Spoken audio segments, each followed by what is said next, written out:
Okay. Terry says he thinks they're waiting to see if something is going to happen. So let's wait and see if Terry is right. We got here Michael Dover is in strike. Yep. It's been around for some time, Terry. He has. He's really not blossomed into the cricketer that he's expect, but this young man has blossomed. Edwards whipped away by Dover, 2 square leg for 4. That went like a rocket. Woo! And Edwards certainly needs to hit the deck. Can't try anything here. Got to run in and hit the deck.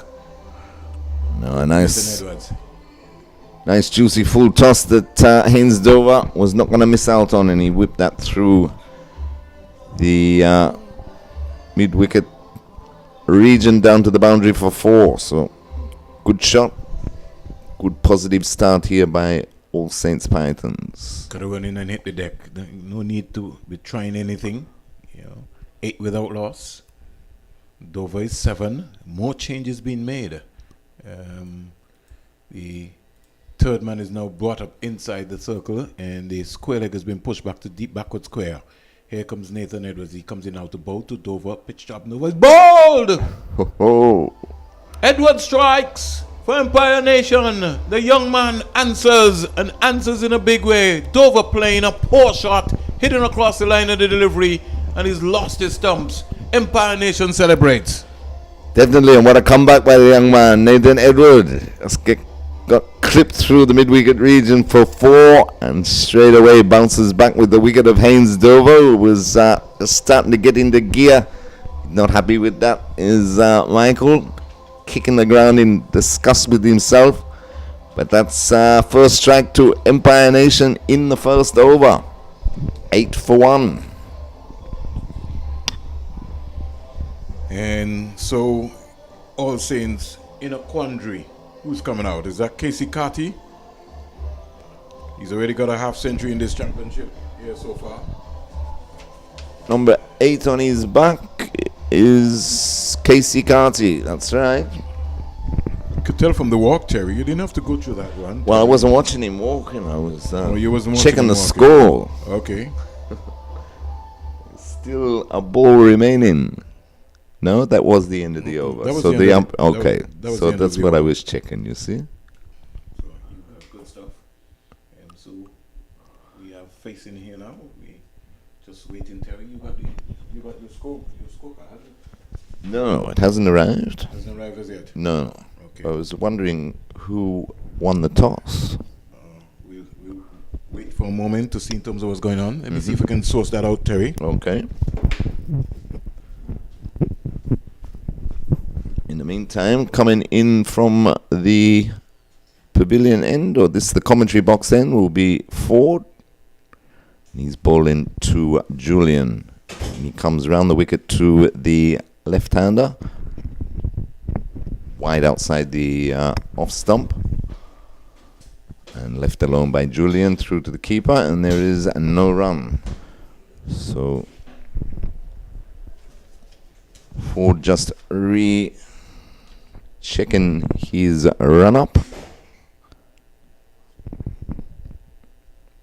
He's bowling to a slip, a third man, backward point, cover, mid off, mid on, man sweeping on the deep mid-wicket boundary, and a short fine leg. As he comes to Julian again, and this one's even wider. Ill-directed delivery, that one right outside the off stump, and signalled wide by the umpire. So 1 more to the total. All Saints Pythons 9 for 1. Julian on 1.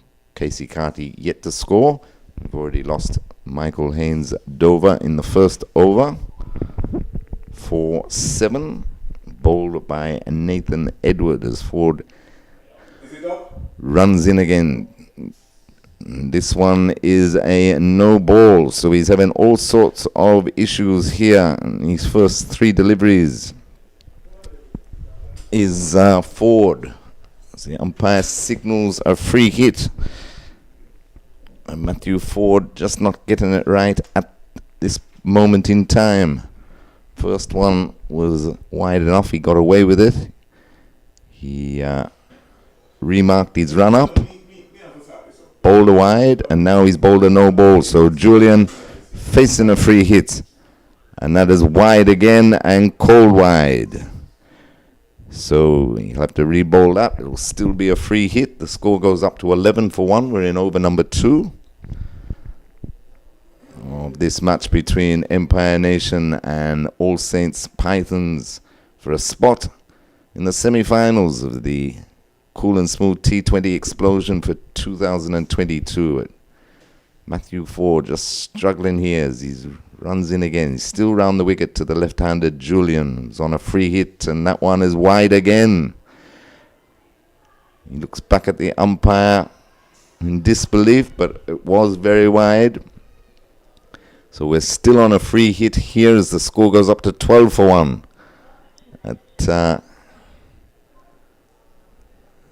He needs to check his radar here, does Matthew Ford.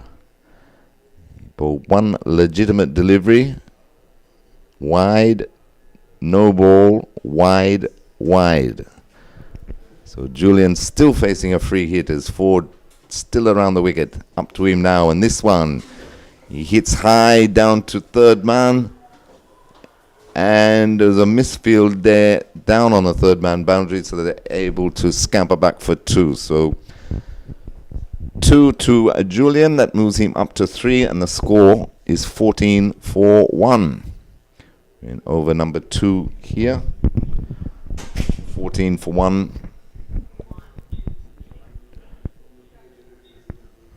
Ford, he needs to find his rhythm here, find his line and length. He bounds in now from the commentary box end, and that one is left alone outside the off stump by Julian through to the keeper, and there is no run.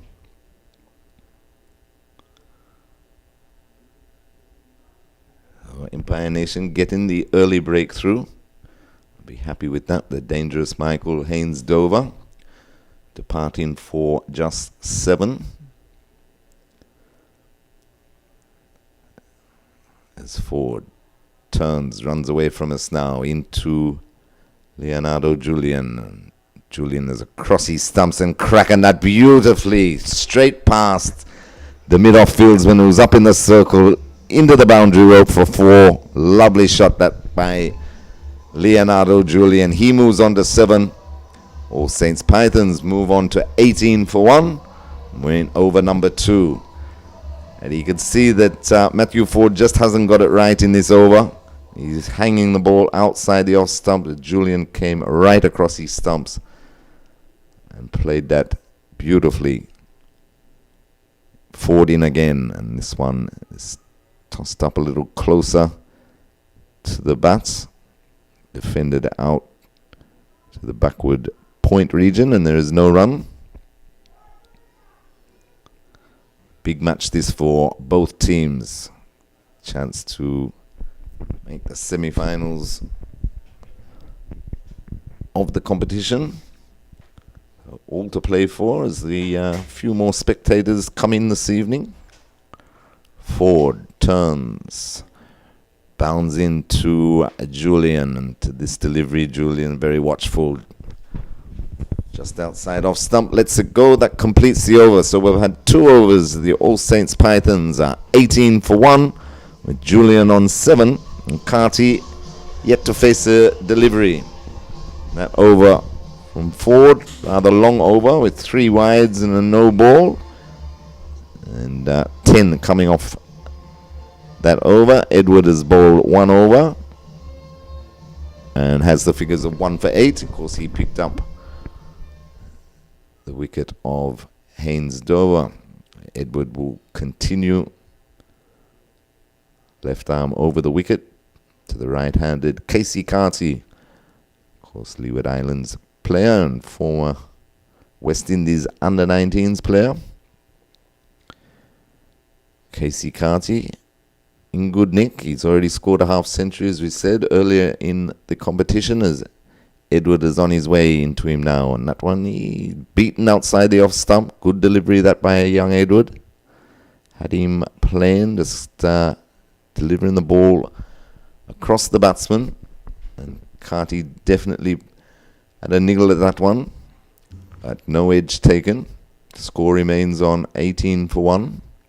We're in over number 3. There's Edward from the northern end here at the Coolidge Cricket Ground. Bounds into Carty, and there's a big appeal for LBW, but I think it might have pitched outside, and also height would have been an issue there. Troubling Casey Carty. These first couple of deliveries. Good ball in this by Edward. Score remains on 18 for 1. Ground looks picturesque under the floodlights. Rain has livened up the grass, and that one delivered down leg side. Called wide by the umpire, and they scamper through for a single as well. So 2 more to the score as it beat the diving keeper, but ill-directed that time by Nathan Edward. Score goes up by 2, so All Saints Pythons 20 for 1. Brings Julian back on strike. Julian is on 7. Left-hander to left-hander. Strengthened the offside field. Done away with the slippers. Aggressive shot there by Julian. He pulled that backward of square. He advanced towards Edward that time and played it magnificently into the boundary for 4. He's looking dangerous as Julian moves on to 11. All Saints Pythons 24 for 1. We're in over number 3. Taking full advantage. That time it was Julian of the fielding restrictions inside the power play. The first 6 overs, of course. The T20 match. Edward in again. Julian this time advances again, but hits it high off the splice of the bat. It's gone straight up in the air and well taken by the fielder there running round from mid-on. Julian questions whether it was a no ball for above waist. Square leg umpire says no. Julian has to go, and Edward has done it again. He's claimed his 2nd wicket, and each time he's got hit for a boundary, he's come back the very next delivery and claimed the scalp. So a dejected Julian trudges off the field. He's gone for 11. All Saints Pythons lose their 2nd. They're 24 for 2. We're in over number 3. And young Nathan Edward has taken his 2nd wicket. Was a full toss. Must have been marginally close to being above the waist and called no ball for height. The square leg umpire was happy with it. And Julian tried to put him out of the ground, but only caught the splice of the bat, hit it high, straight up in the air. And the mid-on fieldsman had no problem. He was up in the circle, run round and take a well-judged catch. So Edward strikes again. And All Saints Pythons in a bit of trouble here. 24 for 2 in the 3rd over. So I'm in trouble too as the match referee comes to sit next to me, and Van Roy Burns. Edward Peel for caught behind, he's gone. 2 in 2 for Nathan Edward. He's on fire, that one just across the incoming batsman in Jewel Andrew, and Andrew has to go. First ball, he followed it, got a little tickle through to the keeper. I tell you, Vernon, Empire Nation are on fire. 24 for 3. They got All Saints Pythons, and you know what they say? You lose 3 wickets in the power play. Watch out. Are you back in Empire Nation? Well, I have to, with Marley and Kieran playing for. Oh, sorry, I didn't know. I thought you were neutral. I was until I looked at the team sheet. Oh my gosh. So Terry's on fire here. Well, I'll let you continue because you've picked up wickets. So let me just enjoy that spell. Go on, you're doing good. And no, he's bowled well. At 1.4 overs, no maidens, 3 for 14. Terry. The young man. This young man has come on in leaps and bounds. And I think it is a good prospect. What I think we're really going to need with this young crop of young fast bowlers that we have here in the Leeward Islands is to be able to find a bowling coach that is going to be able to take them to the next level. And that is really my major concern, because when you look at Kelvin Pittman and you look at Nathan Edwards, a couple of years ago, I'm sure you remember him, Terry, he was just almost like a little small boy. He's now put some weight on and he's training hard. And he's a decent batter. Yeah, most definitely. You can see he's really developed. And bowling well, puts a lot of effort into his bowling. Now, who's come out now? Kerry Mentor. The captain. The captain, and a lot of responsibility on his shoulders. He's been in good nick. So is Carty, for that matter. But Edward in again, and that one full straight. That clipped just in the nick of time by Mentor to get off the mark. And that completes over number 3. So at the end of 3 overs, All Saints Pythons 25 for 3. Mentor is on 1. Carty yet to score. And all the wickets to Nathan Edward. 2 overs, no maidens, 3 for 15. But Vernon, you're talking about, I saw something today that the Windward Islands Cricket Board have honoured Sir Andy Roberts, as he was down there the last couple of weeks doing work with their pace bowlers. Well, he moved from Guyana to the Windwards. Right.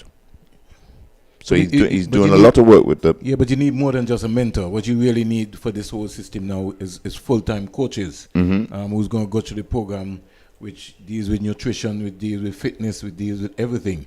We need to have a battery. I know that Cricket West Indies is going to be unveiling their development program. A break once more for you, Terry. Who we got here? Number 16? Yes, Matthew Ford. Now he's coming around the wicket, over the wicket now that he's bowling to a right-hander in Mentor. And that one, again, ill-directed, wide down the leg side. And they rush through for a single as well. So 2 more to the score. Who's the keeper for Empire Nation Takes tonight? the score up to He's having a torrid time. 7 for 3. He is, especially with the way Ford has been bowling. Wicket keeper, we haven't got that information by the look of it. We'll get that on the score sheet. On the score sheet, yes. We'll line that up for you. Right. But Ford has been all over the show. He bowled 3 wides and a no ball in his first over. He starts the second over with another wide, but this will be the first time he'll be bowling to Casey Carty. He's got a slip, third man, point, cover, mid-off, as he comes to Carty, and that one is turned off the hip by Carty to the short, fine leg, who can't prevent the single taken. Well run between Carty and Mentor. Takes the score up to 28 for 3, and we're in over number 4. Ford just needs to get his line right here. Very important.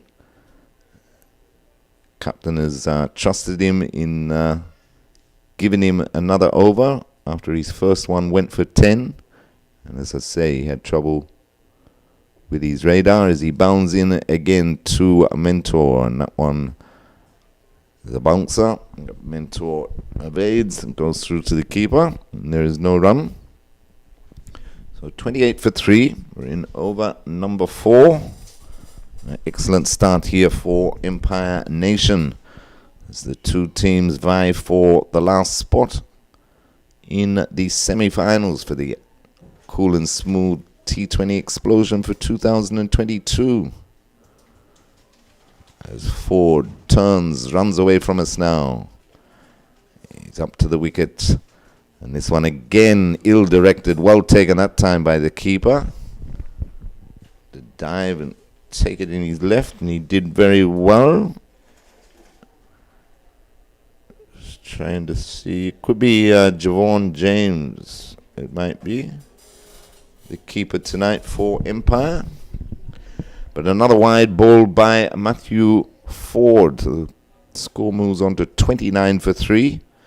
He really is all over the shop here, as He's up to the wicket again and into Mentor, and that one is just tickled nicely. It was heading down leg. He got inside the line, tickled it nicely, past the diving keeper into the boundary for four welcome runs to Mentor, 4 welcome runs to All Saints Pythons. They move on to 33 for 3. Mentor goes to 5, and we're in over number 4. So Matthew Ford is causing some headaches for the Empire Nation skipper at the moment. He's certainly not backing up young Nathan Edward, who's claimed the 3 wickets that have fallen so far, as Ford is in again to Mentor. And Mentor again ill-directed, down the leg side, wide cold. They take the extra. Goal moves up to 35 for 3. I tell you, Vernon, if Ford bowls his full quota of overs, it could be a very long night. But just look at the maturity here of Nathan Edwards, who's walked over, because there has to be something that he's doing wrong. He's more or less pushing the ball rather than standing up straight and delivering the ball, and that's what's happening. He's trying to bowl in swingers, and has to get that sorted out, Terry. Definitely. As he comes in again. And again, it's a front foot no ball. This is not good by Matthew Ford at all. That's the second time he's overstepped. He's already bowled 5 wides. Things are just not happening for him, Vernon.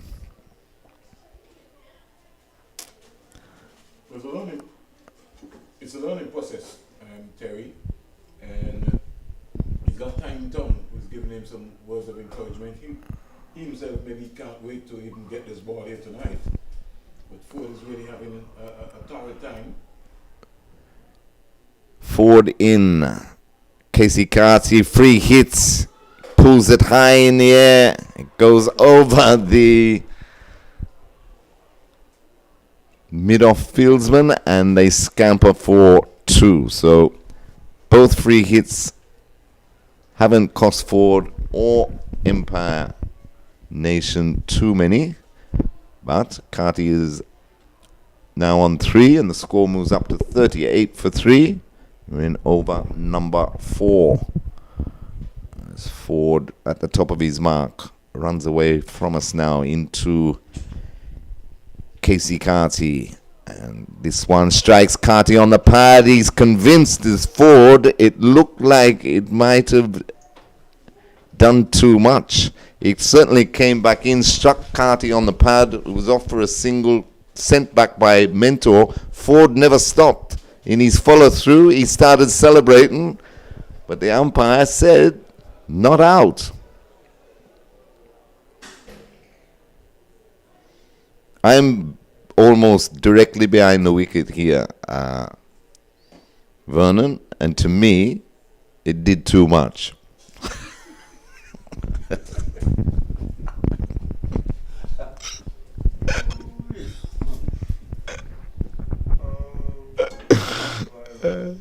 You don't want to be fined by the match referee. No, I'm on my best behavior. Forward in again to Carty, and Carty is stroking that high in the air. Going back is the mid-on fieldsman, just clears him. And they pick up 2 more, but not a convincing shot there by Carty. Went aerial, but didn't get any timing or power behind the shot. But he picks up 2 to end the over. All Saints Pythons at the end of 4 overs, 40 for 3. Carty is on 5, and Mentor is on 5. You know, sometimes you want to fight fire with fire. And I really don't know if that shot was on by Casey Carty, because he really didn't go through with it, and it sort of stopped on him. He's more like a slow cutter, but he was through the shot a little bit too early. And I think Casey Carty and Kerry Mentor have to realize how important this partnership is. This is only over number 4. They are 40 for 3, which means that they have to bat the entire 20 overs. Somebody has to go right to the innings. Edward continues and bounces. Mentors got some firing him tonight is Edward. 3 wickets under his belt. And he's showing them what he can do. Well, one thing I can tell you, Terry, is that you don't underestimate him. He's got a very, very, very slippery bumper. And Mentor is going to have to open his eyes very, very, very quickly. Because Nathan Edwards, who's 17 years old, he's seriously got some good pace. Edward in again, this one on leg side, just turn around the corner by Mentor for a comfortable single. So he goes up to 6. All Saints Pythons 41 for 3. You know, I was asking you who's the keeper. How come you don't know your keeper? That's Jawari Edwards who is the keeper. That's what I said. You did? I did. Trust me. You can rewind the tape. No, I didn't. I said Javon James. Oh, because I know his number. I know I can hear. I know I can hear well. His number, yes, it is. Yeah, Jawari looks a little bit off, and he is a keeper, but he's having a torrid time tonight under the lights. Well, you can hardly blame him though with the way Ford's bowling. No, he's had him diving all over the place. But that's his job. 41 for 3. More changes taking place here, Terry. More changes, yes. We're bringing the sweeper on the deep backward square leg boundary inside the circle. As that one again, Kati misses a full delivery, trickles out on the onside, and there is no run. So 41 for 3. We're in over number 5. The run rate is very, very healthy, just a shade under 10. But the problem for All Saints Pythons is the 3 wickets that they've lost. It's still an early game, Terry. Yes, very early. And the art of batsmanship is going to be very, very critical in terms of the process here. If I was Casey Carty and Kerry Mentor, I'd be thinking about, how am I going to bat? Of getting myself organized. Edward in again, and that's lovely placement there by Casey Carty. Just waited on it, and the fielder has stumbled over the rope with the ball in his hand. He placed that nicely between a backward point and the short third man who was inside the circle. And the fielder there picked it up inside the rope, but the momentum, before he could flick it back, carried him over the rope. So 4 more to Carty. Carty moves to 9, and the score 45 for 3. He can be from Empire Nation. What happened to his football skills there?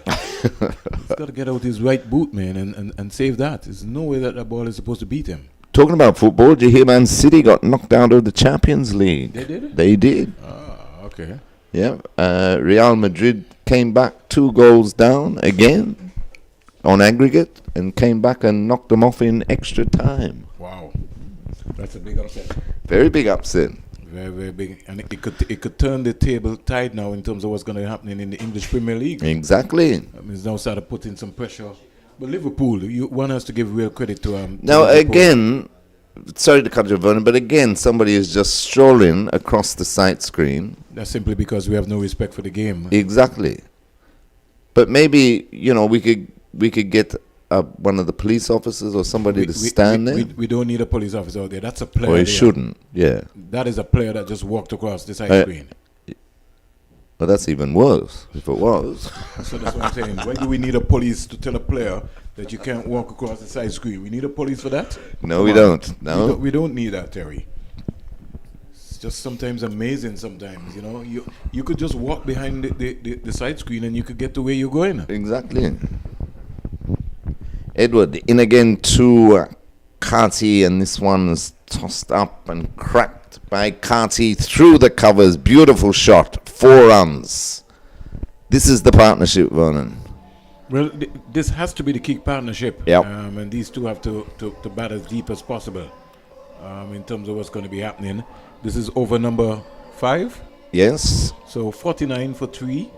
And I think they're off to a good start. Even though they would have lost 3 wickets, they're still scoring at a peck rate here, as we would say, in cricketing terms.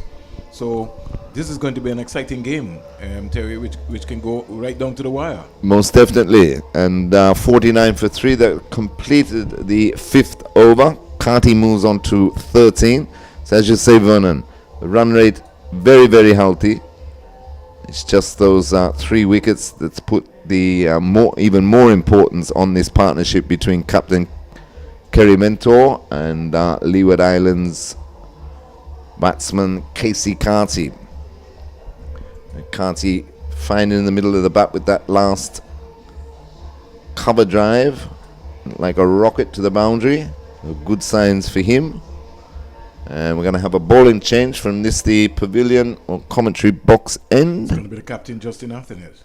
Justin Athanase on to bowl, and he'll be bowling to Mentor. And to this delivery, Mentor's playing from the crease. Tried to sneak a single, but there was not a single there.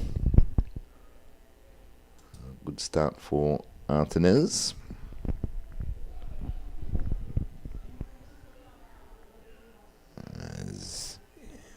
He's in again to Mentor, and that one short, wide, down leg side, called wide by the umpire. Mentor a bit disappointed that he didn't lay bat on that. Loose delivery there by Athanase.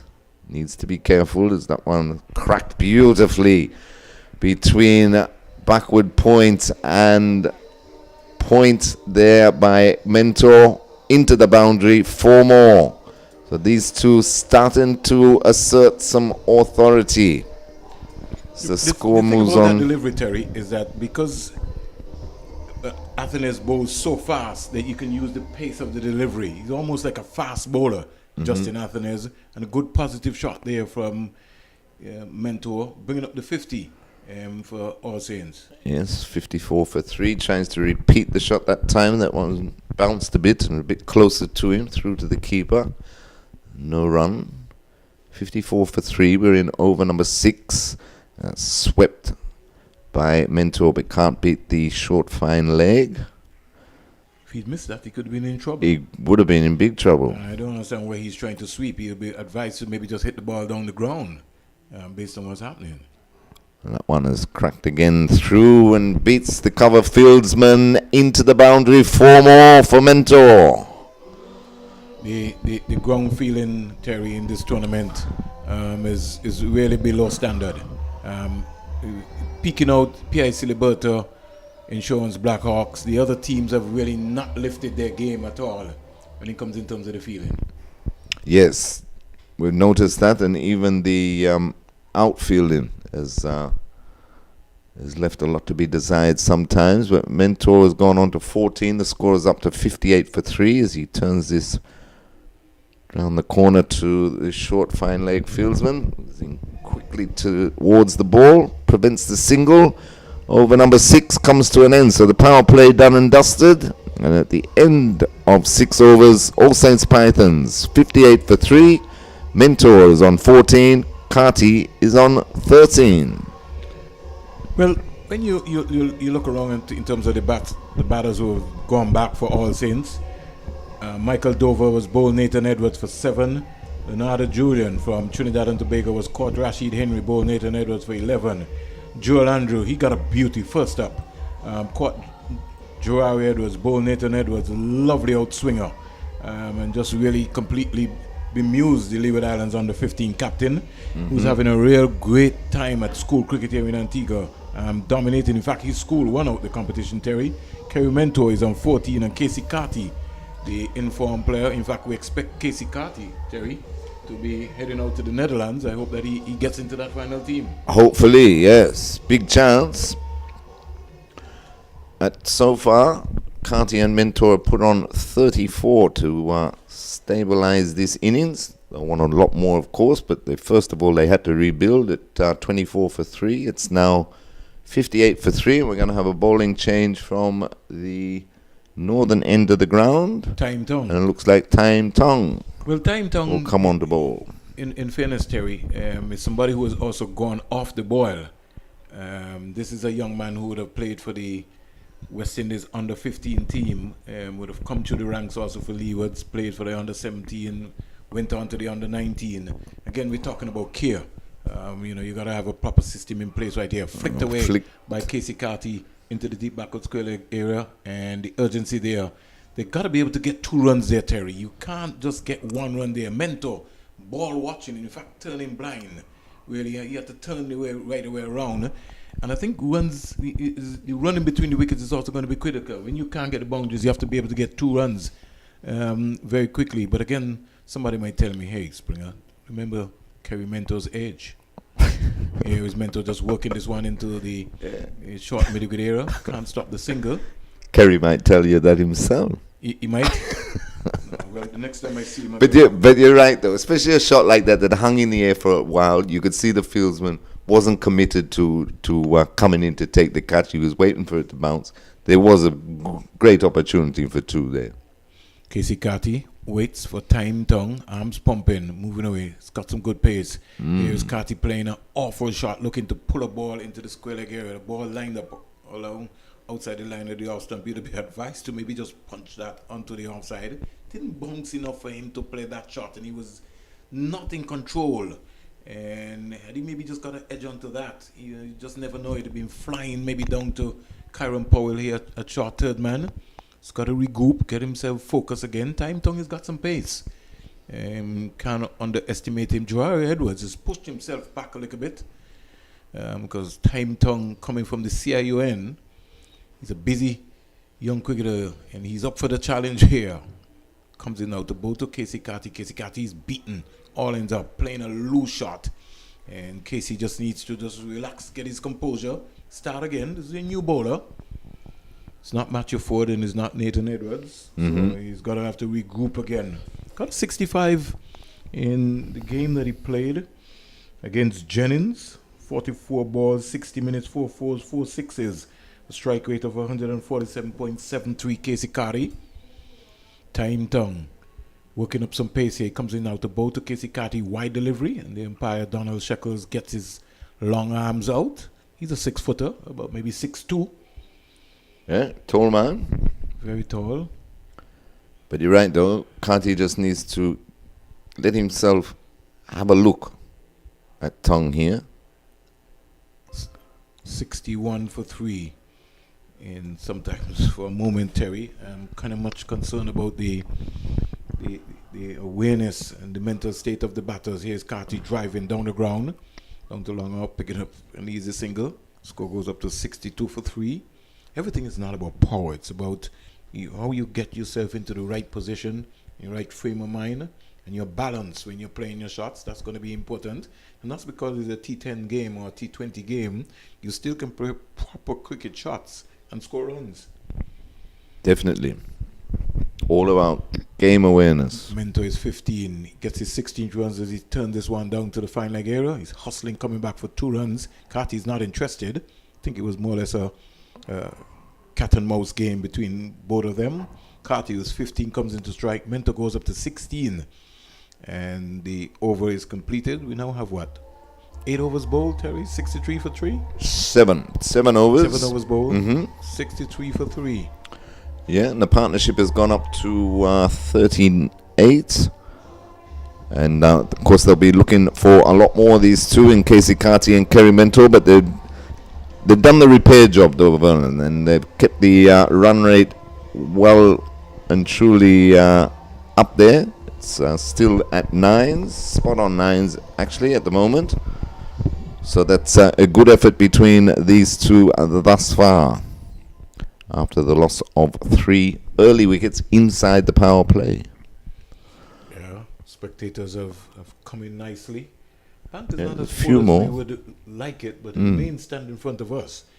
It's almost a full house here. Most people coming in and relaxing themselves. Justin Athens is looking to start. Long on, long off, mid-wicket, deep backward square leg. We have a field in the short fine leg area. Out and out field here. Here's Mentor trying to pull away. He's trying to play that shot all day, Terry. Just stand up straight and punch the ball. You got a short third man, backward point to cover. Now he gets a single, and you got a sweep on the offside and a long off. Trying to pull away the back away to hit a ball. Next thing you got an inside edge onto your stump. Good, sensible cricket. He's been able to pick up a single, so he gets 17. Brings Carty, Casey Carty in strike. He's on 15. Atenes into bowl to Casey Carty. Just getting a little frustrated. Now Terry. There are vast acres of land right there on the leg side. Yes. You've got to be able to get a single. Got to get inside there and get a single. and back and across and just work that ball. Athens is an off spinner, and he bowls very quickly. You got to get deep into your crease. Now he's essayed that shot, but not exactly where I think we would have liked it. You got to be able to maneuver that ball into the mid-wicket area and bring the mid-wicket fielder off of the fence and be able to get at least 2 runs. You get 1 run there, and because that was flatter faster, and he picked up a single, goes to 65. Here's Mentor sweeping away down to the beat that backward square leg fielder. He also gets a single, and Jawari Edwards not seen at all. Ball has gone through him again. He's appealing to the fielder to get it up into his gloves.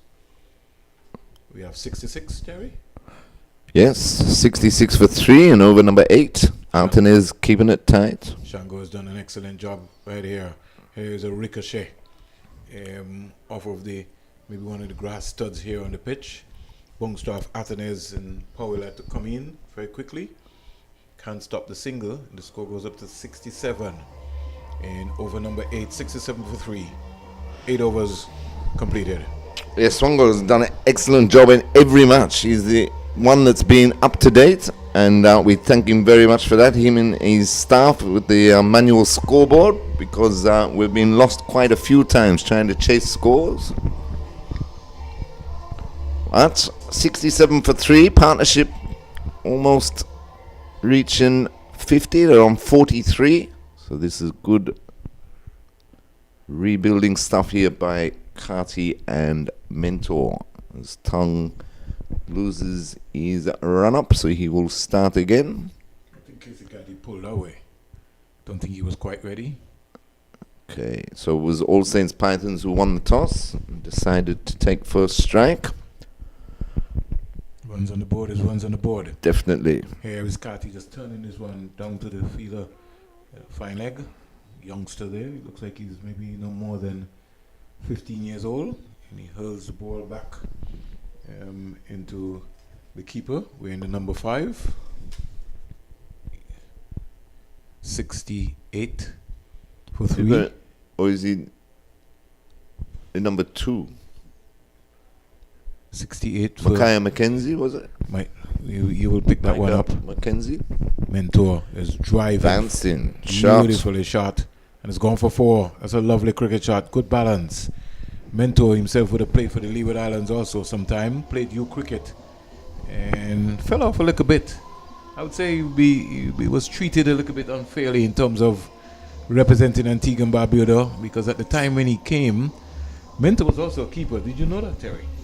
Yeah, in his early days, yeah. In fact, at one time I can remember the Leeward Islands would have picked like about 3-4 keepers. There were so many good keepers around when Mentor got into the team. He's 22, 72 for 3. He's the captain of All Saints. Waits for time. Tongue comes up now to bow to Mentor. Mentor is back and cracking that, but can't beat young Nathan Edwards, who is patrolling there in the backward point area.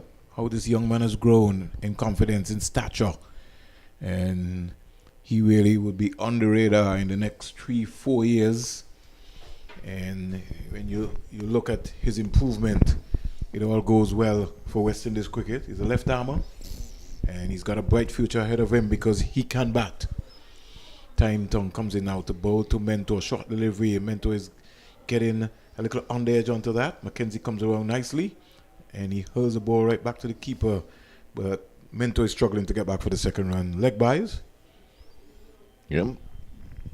Score in the meantime goes up to 73 for 3. 73 for 3. And if you're wondering what's happening on Platinum FM 97.9 and also the YouTube channel for Cool and Smooth and also for the Parish League, it's a Cool and Smooth final game before the big one on Friday, the semi-final matchup, and the final on Saturday. Tongue in now to bow to Catty. Catty's getting the leading edge here. Somebody's after it, but it's dropping in no man's land. Sort of turn him right around. Good, powerful throw there. From, looks like, is it Matthew Ford? No, it's not Matthew Ford. They were able to pick up 2 runs. A little leading edge there. Score goes up to 75 for 3. Yes, Lux of Fortune, Vernon, leading edge, playing across the line, dropped right in between 3 fieldsmen. Sometimes you need that little luck. Brings up the 50-run partnership. Good stuff, good stuff. Time down into his second over, into bowl to Carty. Carty driving, Shot. lovely shot, down to long on. Fielder comes around nicely. He'll only get one run. He's not satisfied with that, Casey. But I think the balance, he just needed to be a little bit more balanced there in that shot. He's looking at his bat. Over number 10 is completed, so we're halfway there, Terry? That was over number 9. Yeah, over number 9. So 76 for 3 after 9 overs. Mentor's on 22, Carty on 21. And so far, they've put on 52 for the 4th wicket. So let's talk, Terry. So we have 66 legal deliveries expected to be bowled. They are now 76 for 3. So here's where the gamesmanship comes in and the game awareness. One of these players have to bat as deep as possible to the 20th over. Athanaze starts. He comes in out to bowl to Carty. Carty's back and looking to whip that to the short fine leg. And Athanaze, they're going to have to do a lot better. That he's just getting that single too easy. Terry. Yeah. Every time it goes to the short fine leg, they back themselves to make the ground and they're making it comfortable. But ideally, of course, they'd want both these batsmen to bat right through. Here is Athanaze driving again. Athanaze flighted Gone again. And another poor effort again in the field there by the young man wearing the number 4 jersey there. We pick him up there. It looks like Kenrick Scott. Is that Scott, Terry? Kenrick Scott? That's what the team sheet says. Nah, Kenrick got to look better than that. Yeah. But I think in all fairness, though, he lost his footing as he stopped the ball Terry, and then falling over. Don't come up with excuses, Okay, Terry. That's all an right. easy stop. Well, Scott, I'm sorry, I tried out. Yeah. 81 for 3. 81 for 3. Here comes Athanaze as he comes in out to bowl to Mentor. Mentor again is trying to back away. You'll be advised to just stand up, get deep into his crease, back and across, and punch the ball rather than trying to pull away all the time. Athanaze into bowl to Mentor. Mentor again giving himself room, spanking it out to Scott. Scott coming around nicely. Again, Scott is losing his balance in terms of approaching the ball. Mally Richards is glaring at Scott and saying, come on, you've got to be able to attack that ball even a little bit more quicker. Here is Casey Carty punching down to Kyron Powell at long on, who's brought in for this game, wearing the number 18. So Empire Nation pulling out all of the guns. Had a haircut too, man. Look at it. Yeah, I think Keswin Archibald is Keswin Archibald on the team sheet. I think I saw him somewhere around today. He might be playing for someone too. Let's Ooh, wait and see. he nearly threw it away there. Got to maybe just look on the Wild swipe for the last delivery from Mentor. Keswin Archibald is in the All Saints lineup tonight. Okay. I know. I told you they've got two strong teams. But having said that, though, after their explosive start with the ball through Nathan Edward, they need to break this partnership. It's gone up to 59, 83 for 3 at the halfway stage. So they need wickets. If not both these batsmen, in Carty and Mentor, at least try and break the partnership and remove one of them very quickly. What Empire Nation will want to happen. So we're halfway there. As time tongue starts, the 11th over comes in now to bowl to Carty down the onside. Donald Shekels gets out his long arms. He's 6'2", and by the time he has his span going out, you know that that's a huge one. If he has to signal INET maximum, then he's going to 10 foot tall. just about. Score goes up to 84 for 3. I want to say thanks to all the folks who are following us on the YouTube channel, both for the Cool and Smooth and for the Parish League page. Here's Carty again, not getting out to the pitch of the ball. It doesn't have anything He to do keeps with looking at his bottom of the bat. Yeah. He's just got to be able to lead with his head and his shoulders, get that left foot out to that ball, get that top hand coming out nicely. In fact, he can walk a single down to mid on and long on. Very, very, very quite easy. Here comes Time Tongue, mixing up his pace here, bowling with some good changes. Here's Carty whipping this one into the leg side area. We'll only get one run quite easily. Looks like it is Kenrick Scott who lobs the ball to Jerari Edwards. Single completed. We haven't seen Marley Richards yet, and he's quite capable of bowling a couple of overs also. Definitely. Even Kieran Powell, for that matter. Don't think they might need Powell tonight for bowling, but enough for sure for batting, because they're going to want to get off to a flyer start. This track looks good. Looks excellent. Very good. Mentor is charging away. That is reckless by Kerry Mentor. Yeah, he's getting tired. He is. He's losing his concentration. The last two deliveries. Opportunity maybe for Empire. Matty Richards just walked in there and had a few choice words with Mentor, saying, "You look like a cane cutter." In fact, the messages just Colin just got up and said, "What is happening?" Winston wouldn't put up with that. Not at all. 85 for 3. Mentor is in strike. In fact, he's calling for new gloves too. He's playing across a line again of a straight delivery. And Mentor is, you could see that he's lost his concentration. We're in the number 10. That's a big number. And on a big night, you have to step up. Kerry Mentor. Yes, he's just lost the plot here over the last 3 deliveries. He just needs to just knuckle down again, put his head down. Tongue to Mentor. He's 27. He comes in out the bowl to Mentor. Mentor is defending nicely.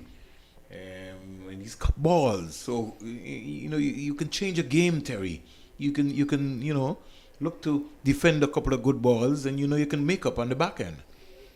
Yeah, exactly right. And as we keep saying throughout this innings, there's no problem with the run rate. It's just a shade under 8 at the moment. They got wickets in hand now, so he can afford to do that. The skill set is poor by some of these teams, Terry. Beautiful. That's well fielded. That's brilliant. It's an excellent athlete, Justin Athanaze. Kerry Mentor is looking to the pavilion. He wants a new set of gloves. As he's been out there for a long time. Maybe it's a long time he's not batted so long. So he's maybe looking to run out of gas. How long he's batted so far, Terry? Because I have to talk to him to ask him. Yeah. Well, he's been out there for a while. They put on 61, and I say Terry 35 minutes. He's only out there for 35 minutes. He's not even broke a sweat yet. No. You know what I mean? He's got about all 20 overs here, Terry. He's got another 9 overs ahead of him. So you telling me... But that was a good over by Tong, no? Only 2 runs off it. So he's bowled 3 overs for 15, and now we're going to see Marley Richards from the commentary box in. So match 4, 2 overs, no maidens, 25 runs, no wicket, with 6 wides to complement that, Terry. 2 no balls. Nathan Edwards. 3 overs, no maidens, 24 runs, 3 wickets. Justin Athanaze, 3 overs, no maidens, 20 runs, no wicket. And Time Tong has bowled very well so far, Terry. 3 overs, no maidens, 15 runs, no wickets. In comes Marley Richards. And he's going to start round the wicket to Casey Carty. So let's find out how this is going to happen. Carty is on 24. Here is Marley. He says, yes, I've got the good groove here. Marley Richards. So sort of fell away a little bit in his batting. And I think that has to do because he's not been practicing as consistent as he should be. Leeward Islands record holder. Anybody who can score 300 runs, you've got to be able to be, you've got to be in a position where you can bat. No, they're getting that single too easy, Terry. Yes. Marley Richards is concerned. He comes down, having a few words. Now let's look at this field, especially on the leg side area. There's protection. It's almost like a 5-4 field that Justin Athanaze has set. It's an in and out field. On the offside, they're trying to close everybody down because Marley is going to be able to drift that ball across Mentor. Almost got a dot ball there, but they got a single in the end. So they can work with these singles. Yeah, for now. A couple of quiet overs will not hurt them as long as they keep their wickets intact, and more importantly, this partnership keeps going. Here's Carty driving to the outside. It's gone past Athanaze. Out to the sweeper. Sweeper is Time Tong, who underarms the ball to Marley Richards. So this has been a good start here by Marley. 88 for 3. Casey Carty now also looking for gloves on a very hot night here at Coolidge. It was a very hot day. But we're getting into those months, aren't we? Please Of hot don't. weather. Please don't call it. I won't. Here Oh, is a delivery here from Mally Richards. Again, Kerry Mentor losing his shape, almost lost his balance, and trying to go for a heave into the middle area. And you'll be advised to stroke the ball on the offside, on the line of the ball. Mally Richards in now to bowl to Mentor is That's good cramping him. bowling. He can't score. End of another over. 12 overs bowl. And All Saints 88 for 3. The latest score here at the Coolidge Cricket Ground, the home of Cricket West Indies. In this, the final preliminary game, a spot for the semi-final. yes, most definitely. And last couple of overs by Empire Nation, just dragging it back a bit. Last 2 overs have conceded only 5 runs. So 88 for 3 after 12. Run rate dropped to just over 7.3 and over. But the partnership, more importantly, is still going between Mentor and Carty. 64. And as Vernon's been telling you, if not both of them, at least one of them needs to bat these remaining 8 overs to give All Saints Pythons the best possible chance of posting a very challenging total here. But of course, Empire Nation will be looking for that breakthrough, and they'll be thinking to themselves, if we can get 1, we can get 2, and really put the brakes on these All Saints Pythons team. So here goes Time Tongue. As he bungs away now, he comes in now to bowl to Carty down the onside. He bowls a wide delivery, trying to push the ball across. Needs to start that from about the off stump line area. Fell off there in his bowling action. Time Tongue giving away 1 extra delivery. He'll have to bowl that over. 89 for 3. Quiet period of play here. Time Tongue, arms pumping, comes in out to bowl to Carty. Carty's flashing and nowhere close to the ball. You just got to be able to just get back onto the ball. Just stroke it. That's all you have to do. You're a batsman. If you're playing in a 4-day game, you would have a look. You'd get in there. And plus, there's so many spaces available here. If Carty just comes across and just models this, got on top of it, Kyron Powell is going to have some work cut out for him once he gets bats onto the ball, because he can be breaking down that backward point area. Tongue in now to bowl to Carty. Carty gets a Yorker pitched up and he just whips it beautifully past the short midfielder, and they come back for a couple of runs here. Mally Richards diving over one there, but crisply played there by Casey Carty into that area. A little bottom hand coming into play. He got 2. Takes the score from 89 to 91 for 3. All Saints winning the toss and batting first. A spot in the semi-final is available for either team tonight. It's come down to this. Tongue into bow to Carty. Carty smacking that, splitting the long on and the long off, down to the boundary for 4. It's almost like a long hop, and it's almost like he was playing tennis. He just slapped that over the net, over the umpire's head, Donald Shekels, and down to the boundary for 4. A big, strong forehand from Casey Carty, but ideal time for that. They were just getting a bit agitated, the pressure building, few dot balls, good bowling. And as I say, the last 2 overs only yielded 5 runs. They're just starting to get away again. So Empire Nation will be looking for this breakthrough. 95 for 3. Carty is driving again, straight beautiful. again, but this time it won't go through. We hope not, but they get 2 runs. Good positive shot. And then sometimes when you're a fast bowler, you think that you have to run in and bowl a short ball. Why? They get excited, man. You do? No, I was never a fast bowler. Don't worry about that. Yeah. 97 for 3. Wish you all the best. I was a fast bowler. Here comes. So why are you asking me then? You should be Tongue, telling me. Driving down the ground to the long on fielder. Again, the fielder guilty of not being tight enough. He only got 1 run. Score goes up to 98 for 3. If you're going to run into bowl a bumper, Terry, you got to bowl a good bumper. Right. You can't bowl a long up. You can't bowl a lollipop delivery. If you're going to run into bowl, a bumper is an effort ball. Really let it go. There's one thing that you're thinking about. You're looking at the batsman's head. You want his head. Tongue comes in to bowl to Nice. Kerry Mentor. Is just turning this one beautifully. Good timing. You see when you play a cricket shot, what happens? 100 comes up for All Saints. He just got inside the line of it. Used the pace. Rolled the wrist over Mentor and just turned it past the short fine leg.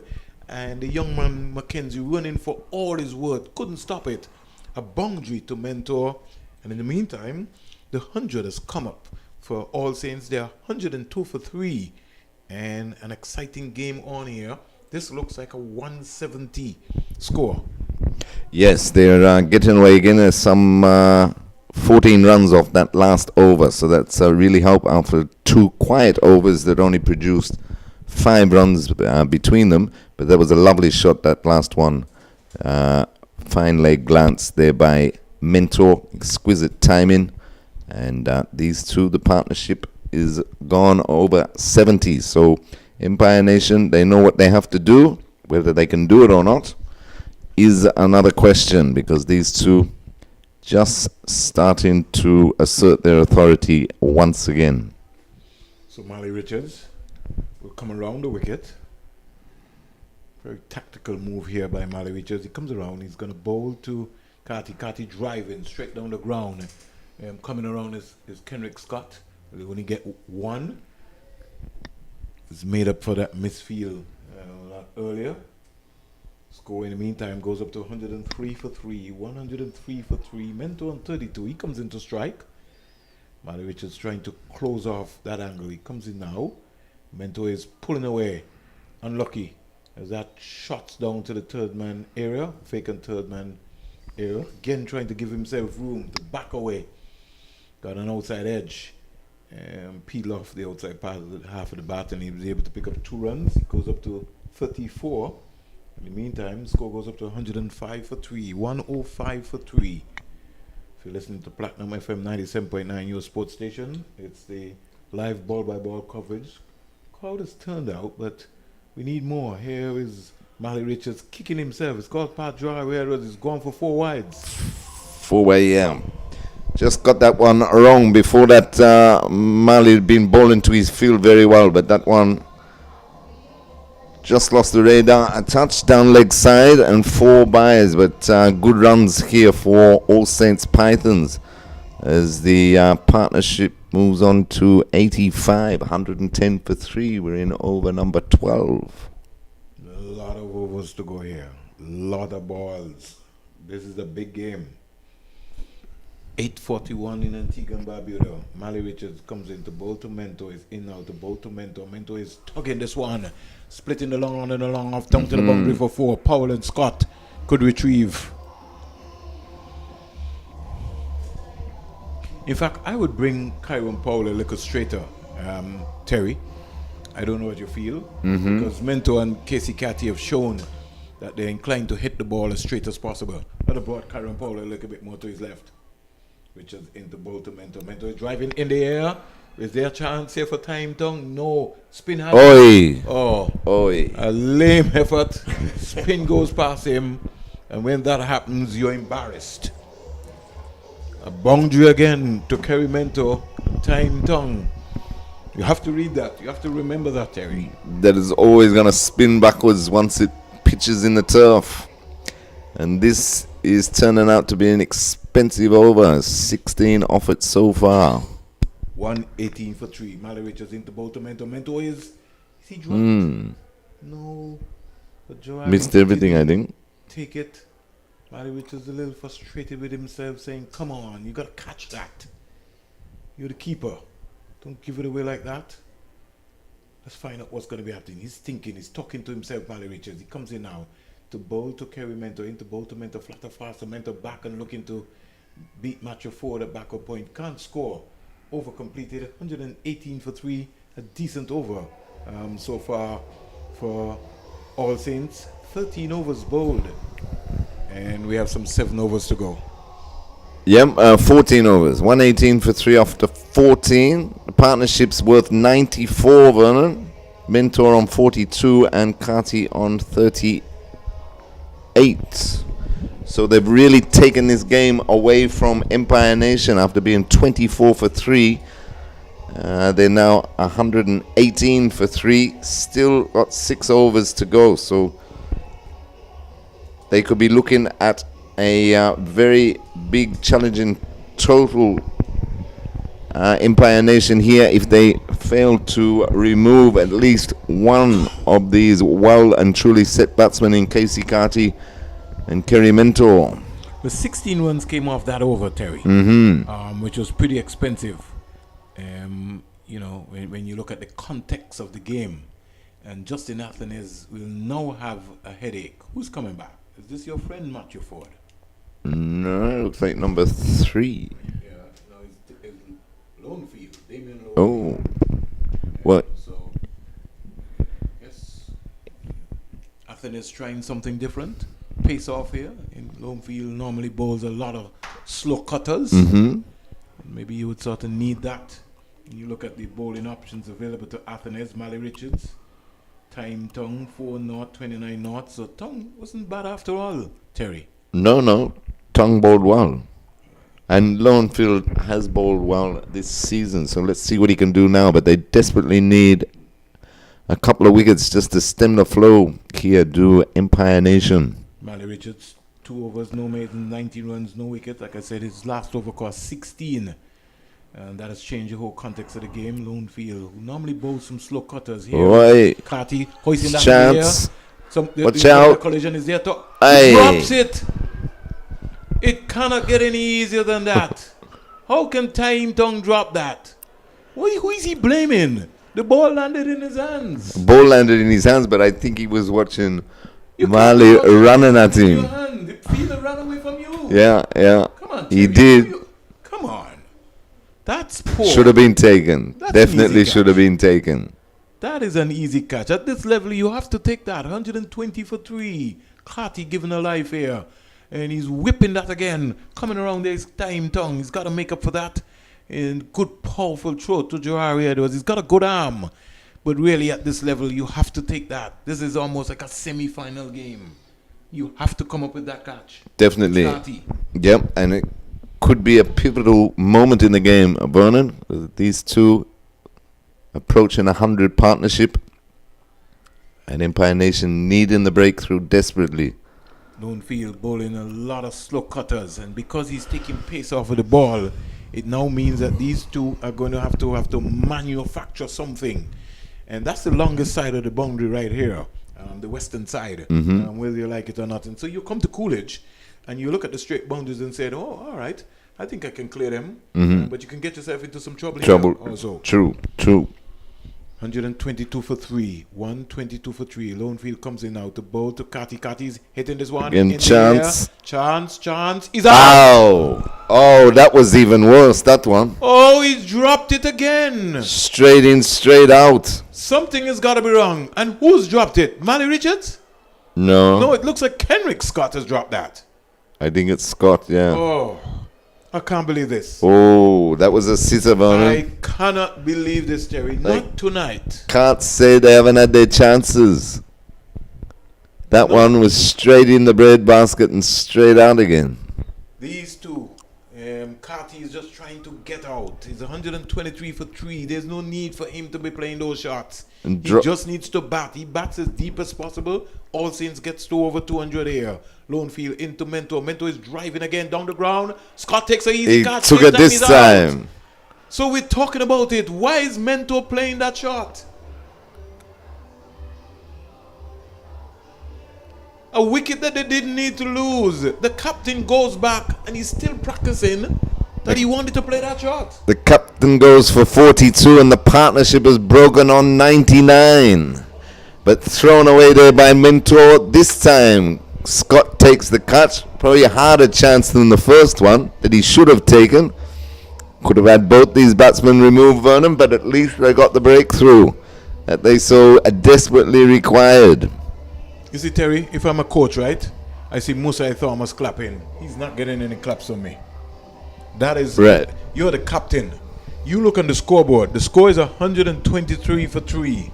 You tell me where you're trying to see if you could be able to. That's a ball you could just punch down the ground and get a single. I'm not clapping for that. No, and keep the keep the momentum partnership going. and the momentum going. Exactly. Momentum going. And I'm talking about the skill set. Last ball of the over as well. I'm talking about the skill set. That is what I'm not seeing from the clubs here in this championship. The skill set and game awareness. You're on top of the game. The partnership is 99. Why are you giving your hand away? Exactly. It's over to you, Terry. Exactly. But on the other flip side of the coin, though, Vernon, Empire will be happy with that, as it looks like Matthew Ford. Now, this is an important spell. He was all over the shop, all 5 wides and a couple of no balls in his first spell that went for 25 off 2 overs, 6 wides actually, and 2 no balls amongst that 25. 123 for 4 with 5 overs to go. As he's into Casey Carty, who's slashing that high over backward point. Sweeper comes round and misfields again. And the ball trickles over the boundary. Empire Nation are not doing themselves any favors whatsoever, Vernon, in the field tonight. In this all-important match. Carty moves on to 44. The score, 127 for 4. We're in over number 16. That's just basic cricket. The fundamentals. You keep your eyes on the ball. That's what you have to do. The skill set of the game, Terry. Ford in again to Carty, and Carty is slashing up but can't beat backward point, and there's no run. He's on 44, Carty off 39 balls. 4 fours included in that 44. And he's been joined by cousin Archibald. Kessie flew in today. The Rhode Island Hurricane will be having their training camp right here at Coolidge right after the Cool and Smooth. And All Saints very quickly snapping up Kezon Archibald. He's a wanted player, plays for the St. Kitts Nevis Patriots in the Caribbean Premier League. Here And this one is driven Beautiful high over. Long off, who's up in the circle. Good shot by Carty. 4 more. 131 for 4. Carty moves on to 48. Kyron Powell trying to get Justin Athena's concentration and saying you got to push back long on and long off. That's what you got to do. You know, and bring in the mid-wicket. There's no need to have him out there if Matthew Ford is going to be bowling that line. The deep backward square needs to go to his left now to be able to kind of cut that off and force Ford to bowl wide of the off stump. You mean? So I think Kyron Powell, his alertness, and he's been one of the successful captains for the Leeward Islands, and he prompted that to Justin Athena's quickly. He said, come on, you got to give the young man some support. Carty's not to be able to play that shot, Terry. In fact, he should be getting 1 run. Yeah, exactly. Doesn't knock it up to long off and take the single and be happy. Ford in again to Carty. Carty slashes that French cut 4 runs. Fine leg inside the circle, had no chance. Lacks of fortune, but that brings up Carty's second half century of this Cool and Smooth T20 explosion for 2022. He moves on to 52. The score shoots up to 135 for 4 in the 16th over. Ford is not having a night he would want to remember. It's good experience for him. You gain experience by playing. Ford again, Terry. Up to the wicket into Carty, and this one wide. Went for the slower delivery, but well wide outside the off stump. No hesitation as umpire Baltimore calls wide. 136 for 4. But this is what you want to see happening. You want to see the players get an opportunity to play in different conditions. So if we had a couple of players who got an opportunity to play in Dominica or play in St. Vincent, you have Matthew Ford who has come here to Antigua and Barbuda and is learning his craft. You know, that's going to test the true mettle of you by moving around and playing, especially in Caribbean conditions. Ford up to the wicket, wide again outside the off stump. Carty slashes that over. Artenes at cover and pick up another 2. The score moves on to 138. I'll say something to you, Terry. If I was Athenes, I would be starting from outside the 30-yard circle And then Casey coming Carty. in. Right, Yeah, right. I think he's getting caught in no man's land. So I'll start like at least 3-5 meters outside so I can get in and force Carty to come up with something that's different. Because Carty's not interested in running singles. Forward up to the wicket again, and Carty again hits it firmly up to long on, who takes it on the bounce, and they get a single. Moves Carty on to 55, and at the end of 16 overs, All Saints Pythons 139 for 4. Carty 55, Archibald yet to score, as he hasn't faced the ball. At Ford, 3 overs, no maidens, no wicket for 41. He's been expensive. And he's really had a torrid time here. Is he bowling from the right end? I have to ask you that, Terry. Well, that's an interesting point, because he started from the commentary box end, and it looks like he's going to finish from this end. I felt he was even lucky to have the second over when he had it, given the fact that Nathan Edward was picking up wickets from the other end, and he just kept releasing the pressure from the southern end. Low field with his cutters, Terry. Yes, and driven firmly straight to Marley Richards by Casey Carty at mid-wicket. There's no run. So 139 for 4. The start of the 17th over. Well, let's talk here. Now, if I was Casey Carty, rather than going for that big shot, I'd be looking to just get a single. Because that was and eventually ended up to be a dot ball. Mm-hmm. And he can, again, he's hitting that hard. Couple of bounces up to the mid-on fielder and 1 run. So lone field with his little cutters. It's going to be interesting to see how Kezon Archibald bowls on this track tonight. And it's going to be a good contest with him and Kyron Powell. I'm looking forward for that contest. 140 for 4. And he can bat. Kezon Archibald. He's no rabbit with the bat. Yeah, and he's a proper all-rounder. About to face his first delivery. Lowenfield will be bowling to the left-handed Archibald. He just adjusting the field. He brought fine leg inside the circle, and then took his backwards square leg, made that fine leg, and moved Kieran Powell to backward point. That delivery full, and fielded off his own bowler in a low field. They dropped the third man back to the boundary. 140 for 4. We're in over number 17. What can they get? You see the importance of the loss of the wicket of Mento. And this one, big shot there by Archibald. A chance, diving effort there out on the long on boundary. Couldn't take the catch. Hit his fingertips, went over the rope. That's 4 more. It gets Archibald underway, and the score moves on to 144 for 4. Is the moment too big for most of these players, Terry? Or they're feeling the pressure? Which one? I think it's the pressure. That one is slashed, fuller delivery down to a third man on the boundary. They take 1 and be happy with that. 145 for 4. Archibald moves on to 5. Carty back on strike. He's on 55. So, Kezon Archibald get his first half century in Regional 4 competition at Warner Park against Jamaica a couple of years ago. 2019 to be exact. 2020. It was a lovely half century there by the young man.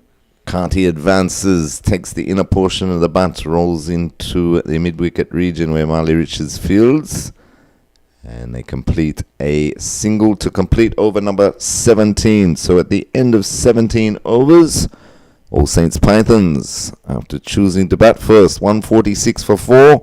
Carty is on 57. Archibald is on 5. So let's talk, Terry. So I'm Carty. You're Kezon Archibald. We got 18 balls to go. What's the approach? Well, I'd be giving as much strike as I could to Carty, being the set batsman, and just telling him that me ready. You see the singles there, or what you want twos or whatever. I'm there for you. I'll back you up. all the way. Well, Justin Anthony has a headache, and the headache is that he's had to bring back. He's had to, bring Edward. Edwards. Mm. And that's because Ford bowled poorly. Very poorly. Because I'm sure he wanted to have Edwards coming from that back end area there. Nathan Edwards, 3 overs, no made, 24 runs, 3 wickets. Matthew Ford, 3 overs, is costing 41 runs.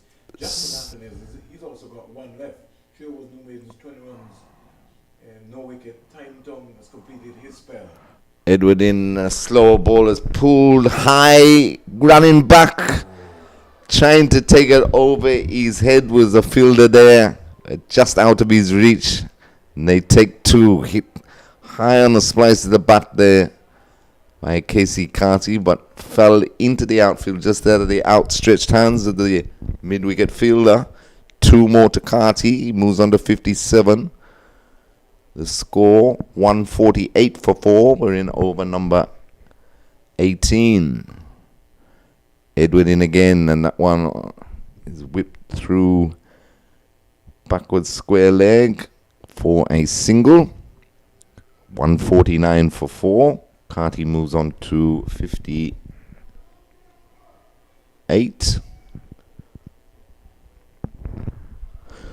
Just lost the momentum a little bit.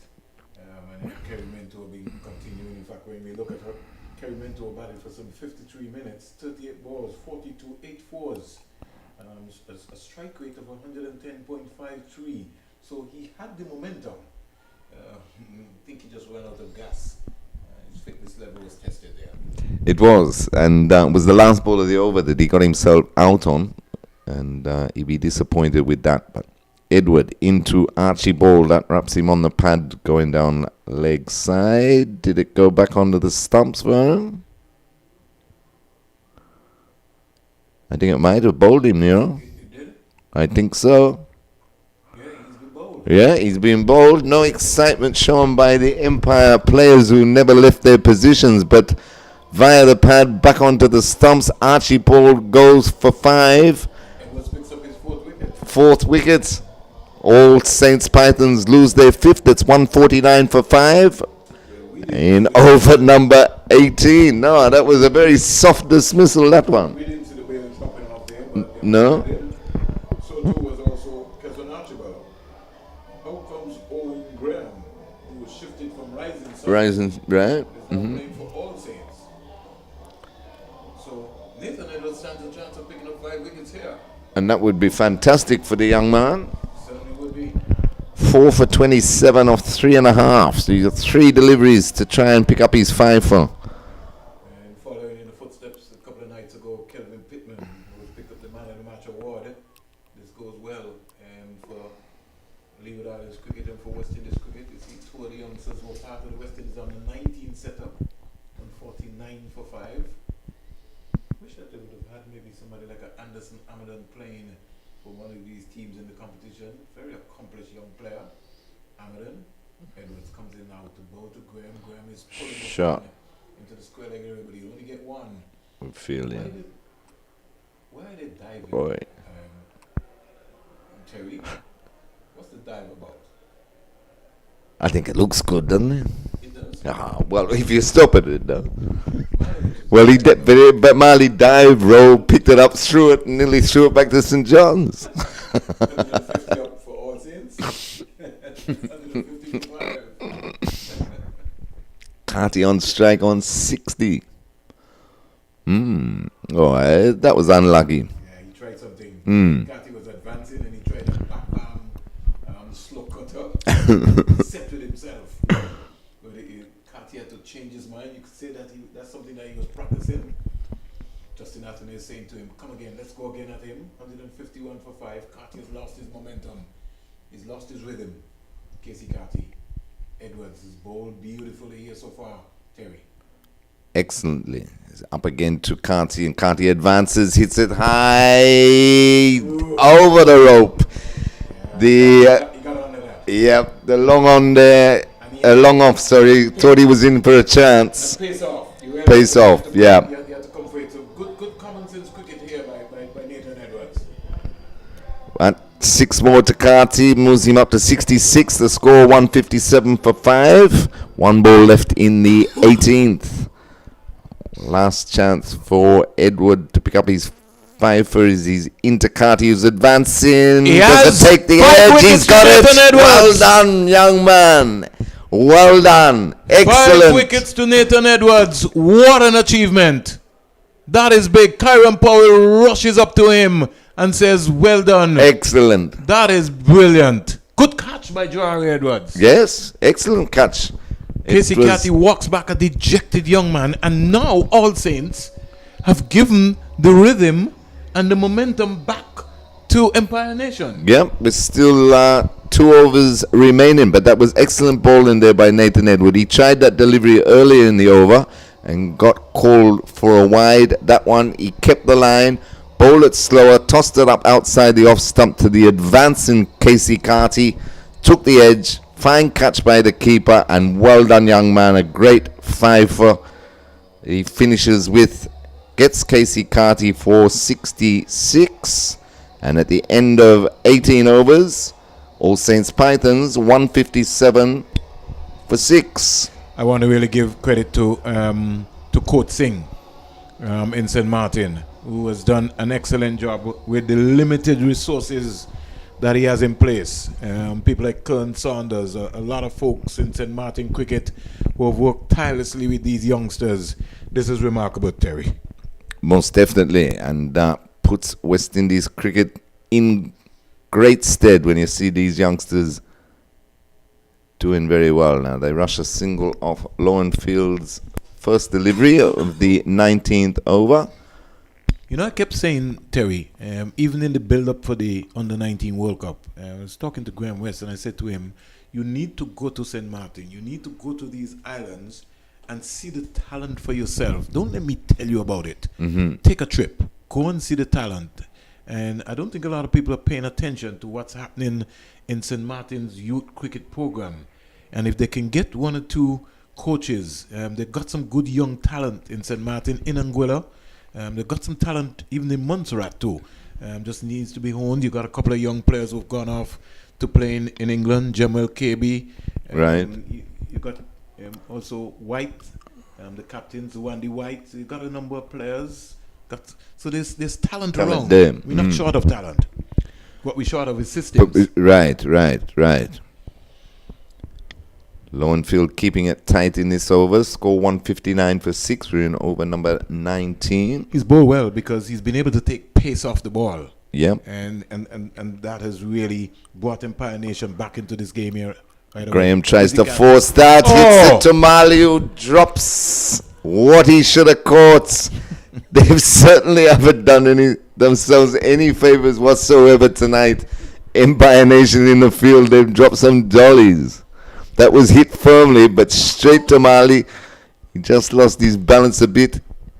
He got it in the stomach and then bounced out. 1 more to Graham. 160 for 6. And that's bold. Good intelligent bowling there by Lowenfield. If you're not going to take my catches, I'll bowl them out myself. And he picks up his 2nd wicket. All Saints Pythons lose their 7th. They're 160 for 7 as Charles is bowled for naught. And we've got 7 legal deliveries left in this All Saints Pythons innings. You see, I'm around the cricket so long, Terry, that sometimes you're so passionate and you get angry when you see certain situations. And that's why I was saying to you the skill set. When Kerry Mento got out, the score was 4 for 123, and it was the 15th over, which means that if Kerry Mento stayed there, he got out for 42, you would have had at least 30 balls to go. You realize what the score would have been like now? Exactly. They would have been pushing 200 instead of, maybe 170, 175, depending on how they finish here. But Lowenfield, 1 more ball left. He bowling to Joseph. And appeal for LBW. Not out, says the umpire. Lowenfield does the fielding. No runs scored. So at the end of 19 overs, All Saints Pythons, after choosing to take first strike, 160 for 7. Graham is on 3. Joseph is yet to score. And Lowenfield has bowled 3 overs, no maidens, 2 for 13. I want to take a sugar cake bet with you. Sugar cake? Yeah. I know you're back in Empire Nation, right? Yeah. Who do you think will win this game tonight? Empire Nation. Okay. I can't bet you a sugar cake then.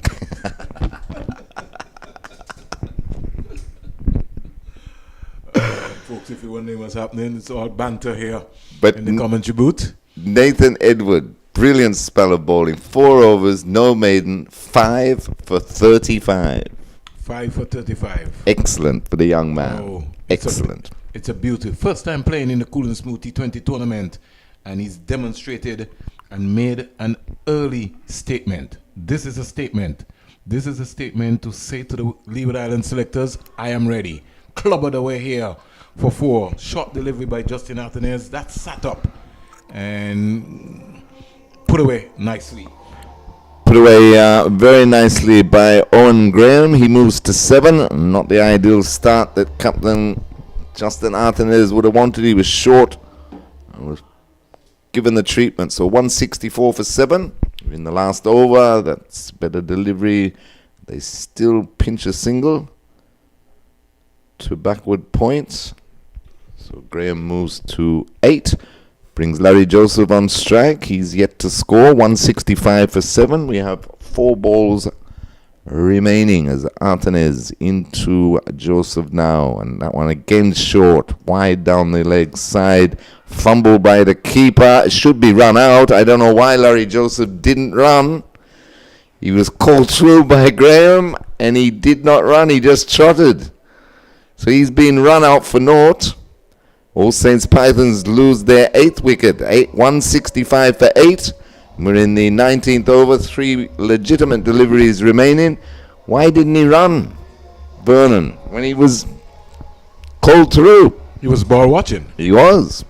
But I don't think. And then he trotted, but then even. But I don't think he was a run either. In fairness to him. Yes. Because it was a wide. Well, that is why I think he was waiting for the umpire Baltimore to call wide. Graham wanted the strike. Right. Well, he's got the strike and he's got 3 balls. 165 for 8. As Sinclair, is it? Who's come out to Jason Sinclair. Join Owen. It'll be Owen on strike and Owen goes for the big one. Pulled it back with a square. Fielder coming off the boundary. Misjudges it. They've run 2. They come back for the 3rd. No, they won't. Big effort there from Nathan Edwards coming in off the deep backward square leg boundary. Had to get in about 12-15 meters and almost pulled off a spectacular one there from Graham. Arthanez again. Graham flat bats that down to the boundary. And Scott misses it again over the rope. 4 precious runs. 171 for 8. Graham moves to 14. Still a delivery left. Oh, not the best over here from Arthanez. Gone for 2 boundaries so far. The last ball now, and this is sailing out of the ground. So finished in style by Owen Graham for 6 off the last ball. He finishes on 20 not out. All Saints Pythons in their 20 overs on 177 for 8, which means All Saints, Empire Nation will need 178 to win for a spot in the semi-finals. Good finish that by Owen. Good finish, and I think Justin Arthanez has just asked Bertil Baltimore for the ball to give to young Nathan Edwards. I think he really deserves that. Most definitely. The youngster bowled extremely well. 4 overs, no maidens, 5 for 35. He was the one that put Empire Nation in the driving seat. He took the first 3 wickets to fall in his first 2 overs and inside the power play. I had All Saints Pythons at 24 for 3, but then a 99 run stand between Kerry Mentor, who made 42, and top scorer Casey Carty, who made 66, dragged All Saints Pythons back into the contest, and then some late hitting by Owen Graham, who remained 20 not out, got them up to a pretty competitive total of 177 for 8. Empire Nation will need 178 to win. The bowling figures: Nathan Edward, the star of the show, 4 overs, no maidens, 5 for 35. Matthew Ford, have a night really want to forget, 3 overs, no maidens, no wicket for 41. Justin Artenez let it slip in that last over, 4 overs, no maidens, no wicket for 37. Time Tung, 4 overs, no maidens, no wicket for 29. Marley Richards, 2 overs, no maidens, no wicket for 19. And Damien Lowenfield, who bowled excellently as well, 3 overs, no maidens, 2 for 13. And the wickets fell at 1 for 8, Michael Dover, 2 for 24, Leonardo Julian, 3 for 24, Joel Andrew, 4 for 123, the captain Kerry Mentor, 5 for 149, Kezron Archibald, 6 for 157, Casey Carty, 7 for 160, Melvin Charles, 8 for 165, Larry Joseph, and then you heard there from Terry Larajo, Casey Carty, 66, 51 balls, 82 minutes, 6 fours and 1 6. I thought he lost his way, lost his rhythm, and really never blossomed into. He really should have got an easy 100 with the start that he got here in this game.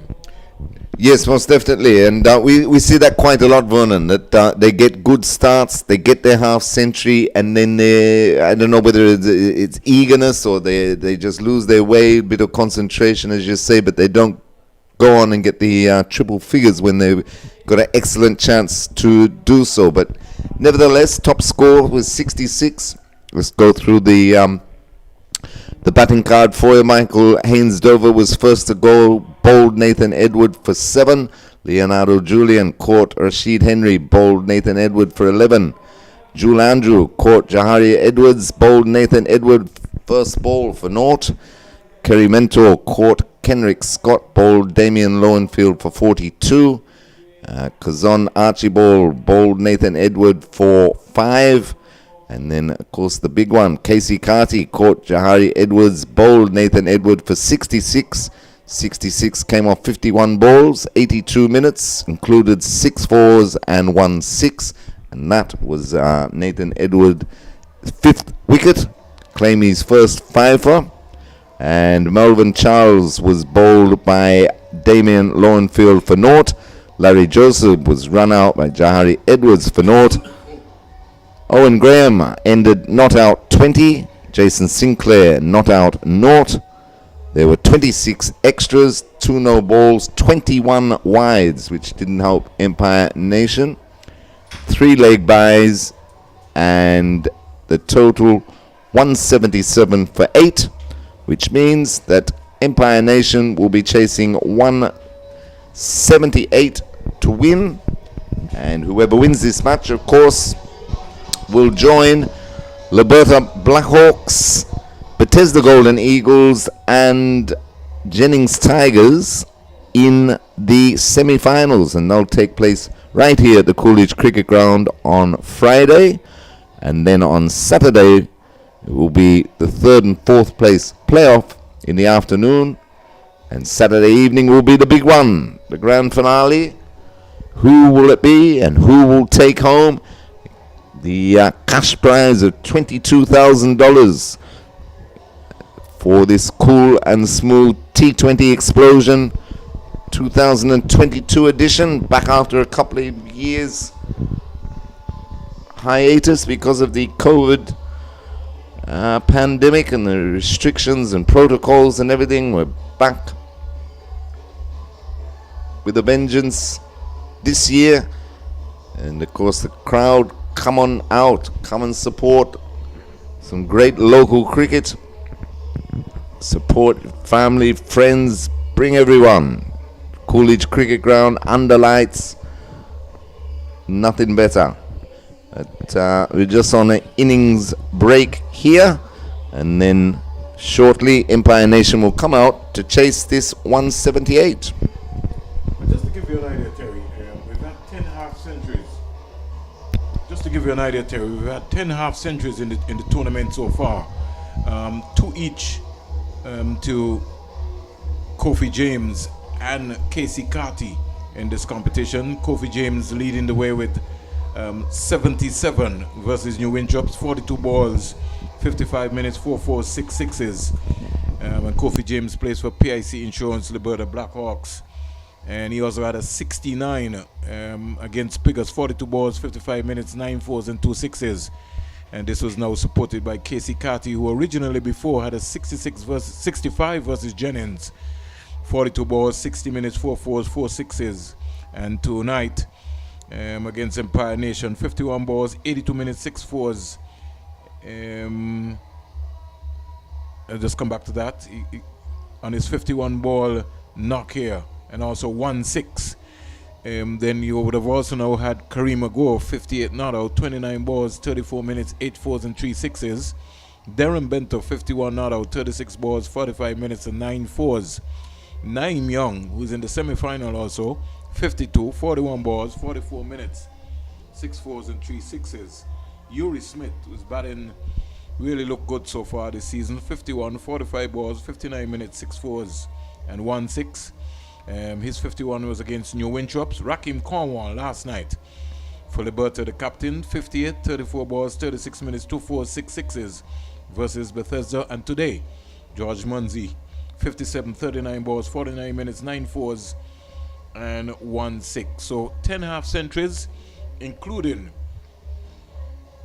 a very historic move here, because we have a young Nathan Edwards who has been able to pick up 5 wickets in this cool and smooth T20 action.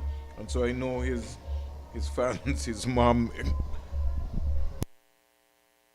everybody in St. Martin would be very much excited that Nathan Edwards has picked up 5 wickets, 4 overs, no maidens, 35 runs, 5 wickets. Let me repeat that again. Young Nathan Edwards, the West Indies under-19 all-rounder, 4 overs, no maidens, 35 runs, 5 wickets.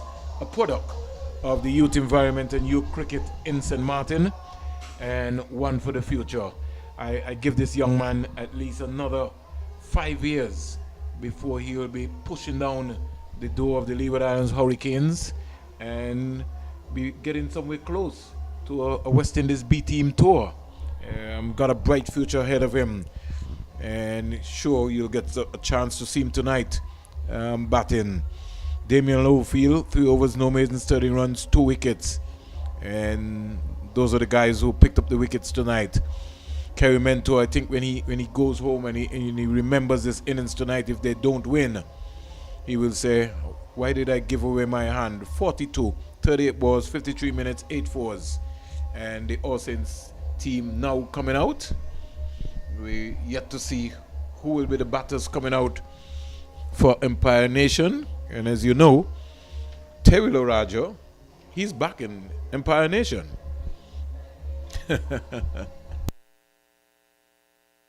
So we're going to have a very interesting scenario tonight, because Terry Lorajo has already said to me that he is back in Empire Nation.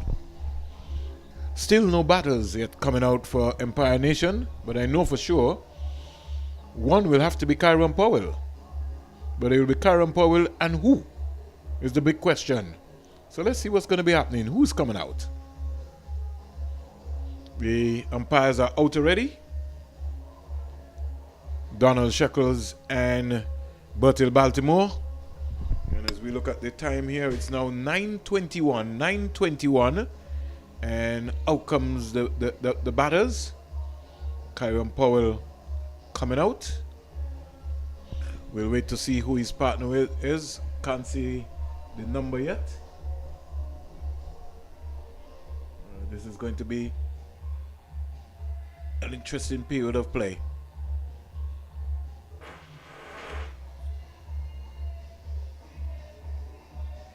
So, Kyron Powell stepping out for Empire Nation.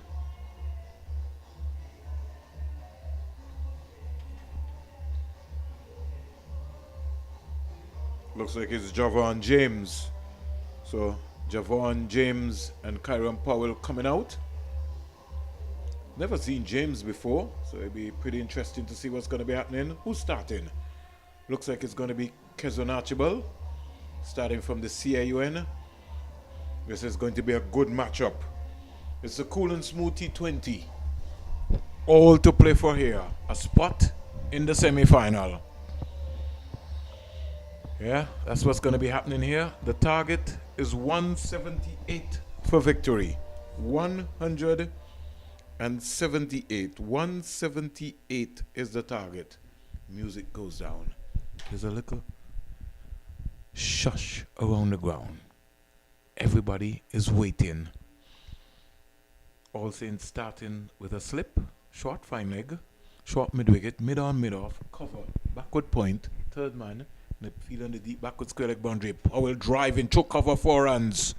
Half volley, put away early o'clock. Kezon Archibald just pitching up half volley, and Powell just exquisite. Just bang that through cover for 4.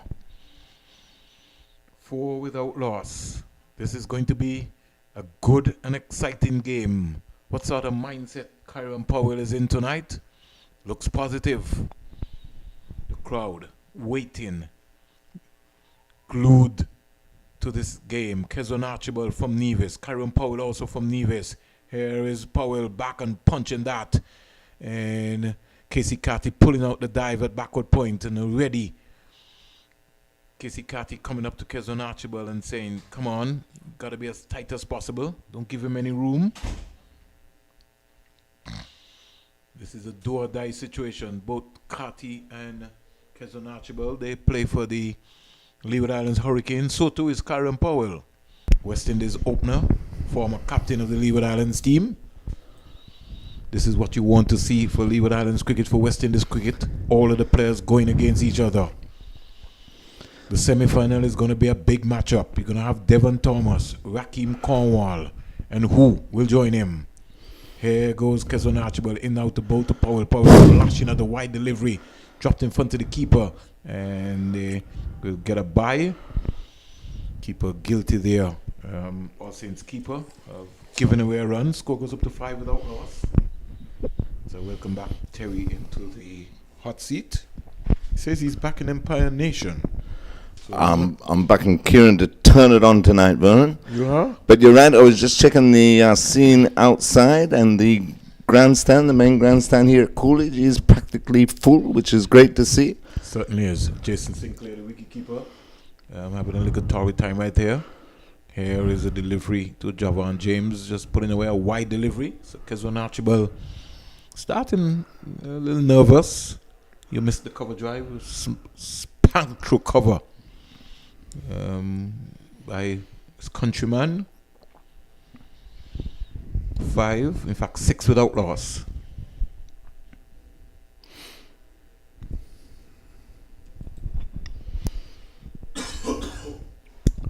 Slip goes down. Larry Joseph at slip. Kezon Archibald comes in now to bowl to James. James looking to spank that. Can't beat Casey Carty at backward point. And the score remains on 6 without loss. Good comeback delivery there by Kezon Archibald. Something just make me feel, Terry, that he can bowl faster. Kezon Archibald. Yeah, he has that action that looks like he can get a little more out of it. But he's coming in though. He's charging in. He's up for the challenge. Played for the St. Kitts Nevis Patriots in the last CPL. He's gliding away now. He's going to come in now to bowl to James. James is peeling off the outside edge, coming past Larry Joseph, down to the boundary for 4. And that sort of died on him. Joel Andrew coming around there from third man. Couldn't get around. And that raced away. Good carry, good pace. And 10 without loss. This is going to be an exciting game.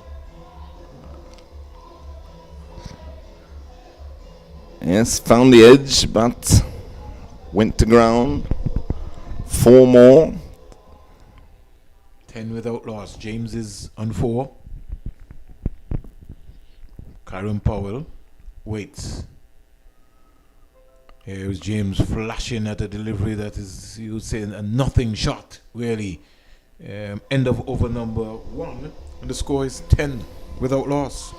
Yeah, good start here for Empire Nation. Looking to chase down 178 for victory. 10 off the first over. Both opening bats. Powell and Lowenfield both on 4. Let's see what transpires from this end. Looks like we're going to have spin from this end.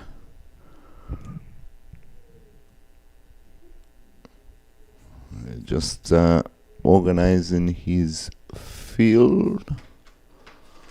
Larry Joseph is going to start. Larry Joseph, Yeah. right. He's going to start. And in fact, it's Javon James is who is opening, Terry.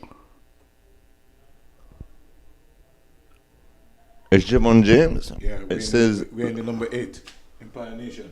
Okay, it says Lowenfield on the scoreboard, that's all.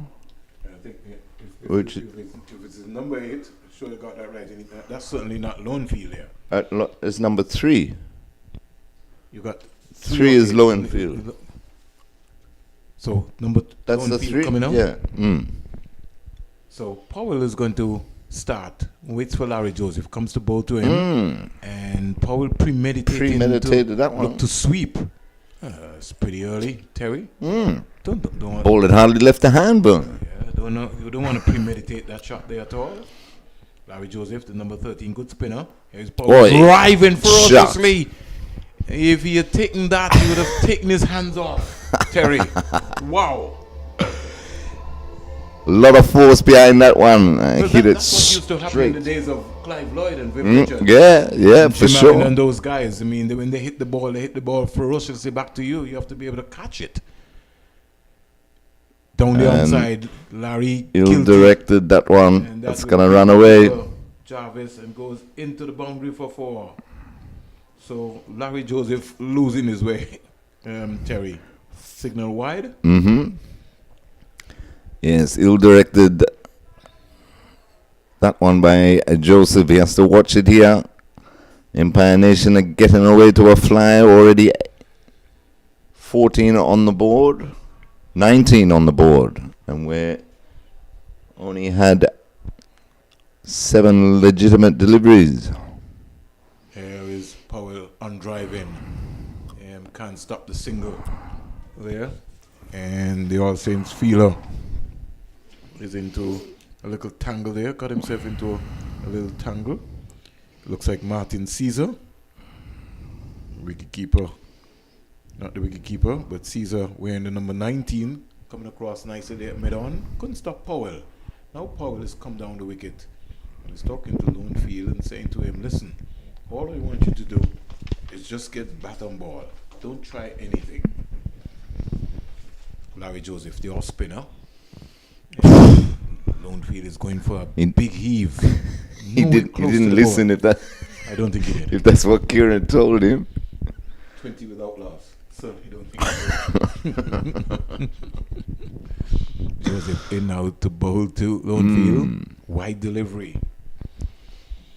Cricket is such a cool game, Terry. It's really a batsman's game. A real batsman's game. The bowler is trying to see if he can hit the delivery, and the umpire, Baltimore, his hands come out signaling wide. 21 without loss. Here's Lowenfield again driving. He's looking for a maximum, but he needs to first wait on the ball. You can't hit a 6 if you don't look at the ball long enough. And Larry Joseph is pretty cunning. He's a decent off spinner. He bowls well. Oh, French cut 4 runs.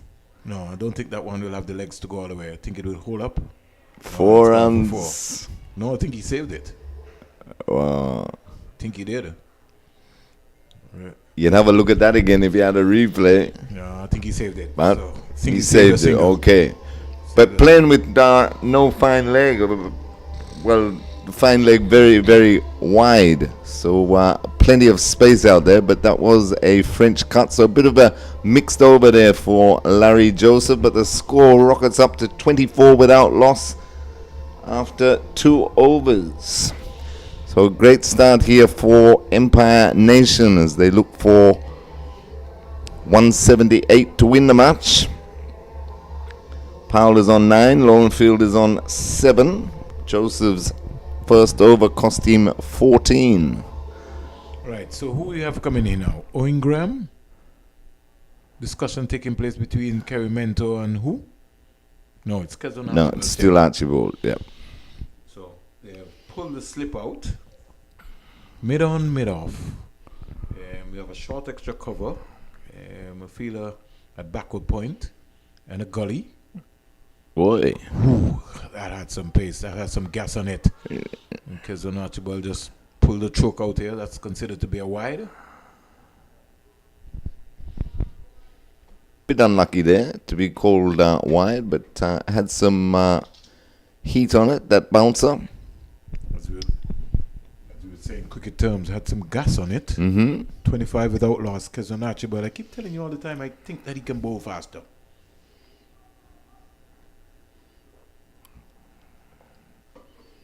He's a natural athlete. Kezon Archibald is striding away. Lone field Two just leg whipping this one away. Down to the shot. boundary for 4. Badly lined delivery there by Kezon Archibald, and he knows that. You can't bowl that line. And that's what happens in the power play. You always put under the pump, early o'clock, boundary to lone field. He goes to 11 and the score shots up to 29 without loss. Yeah, good shot there by Lowenfield. He clipped that off his pads, timed it to perfection, beat the short fine leg and the deep backwards square leg into the boundary for 4. So Empire Nation on a roll here. Archibald comes in now to bowl to Lonefield. Lonefield is fishing at 1. Certainly nowhere close to that. Kyron Powell is maybe just saying to him, just back yourself, keep batting. We're ahead of the rate. It's only the 3rd over. Slip comes back in for Kezon Archibald and Larry Joseph. More or less a fly slip. He's not really a first slip. He's more or less like a second slip. They're taking a big chance. I like my first slip, just in case. Archibald comes in now to bowl to Lonefield. Lonefield fishing at something that is not there again. Beaten again. Kyron Powell calls him down to have a word with him. Yes, just he's really playing nothing shots outside the off stump. Playing getting out shots. Exactly. Which is why I'd say they move Larry Joseph back into the slip cordon. 29 without loss. Who's going to stand up for All Saints tonight? Who is going to stand up for Empire Nation tonight? 2 big guns in local cricket in Antigua and Barbuda. Lonefield driving. Misfield here by the fielder, Casey Carty. And for a moment, Carty would be upset with himself. He saved, I would say, at least a single. They got 1 in the end. 30 without loss. Lonefield driving airily at that delivery. Terry? Yeah, he's a bit circumspect outside the off stump tonight at the moment. Of course, he's still just getting into his innings. He's moved on to 12, score up to 30 without loss. We're only in the 3rd over. Archibald into bowl to Kyron Powell. Powell beaten for pace. They was looking to pull that one around, but before he thought about it, sort of died on him. Yes, he was through the shot there before the ball arrived. A good bowling by Archibald.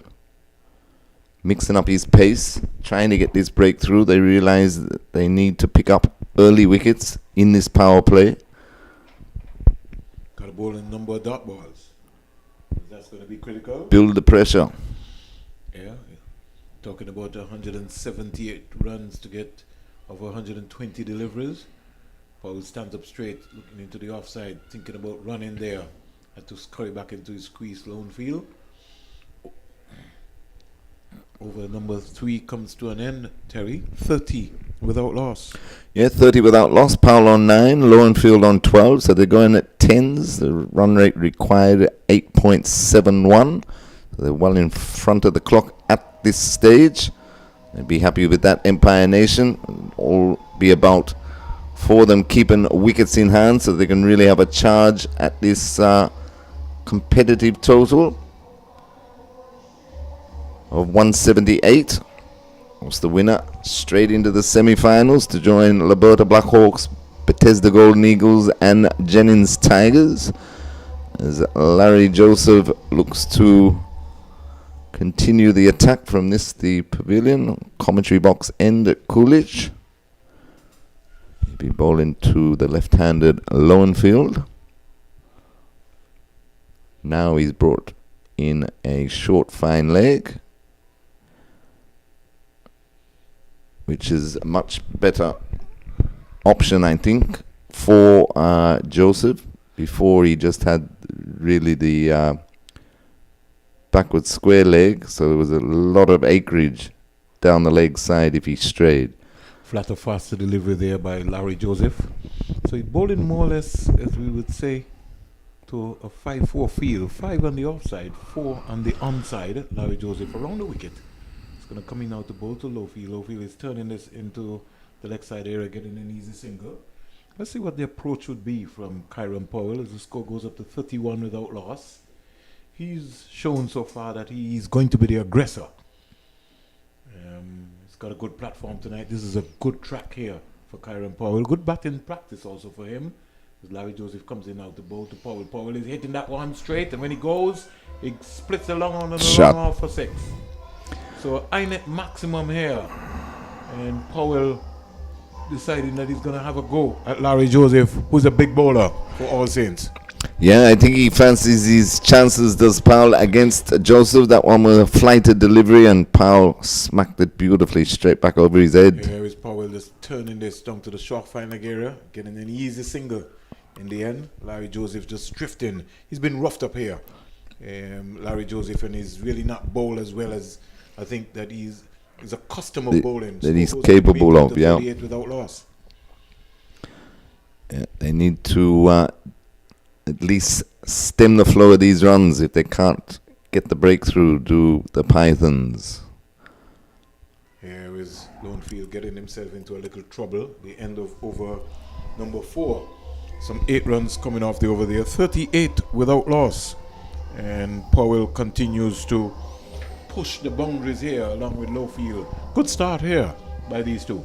Excellent start. Powell on 16 and Lowenfield on 13. Joseph has been taken to 2 overs for 22. Archibald 2 overs for 15. So All Saints Pythons realize they want to defend the 177 they put on the board. They got their work cut out. It looks like there's going to be a bowling change, Vernon, from the northern end. Yeah. We can't see the number yet. Coming on.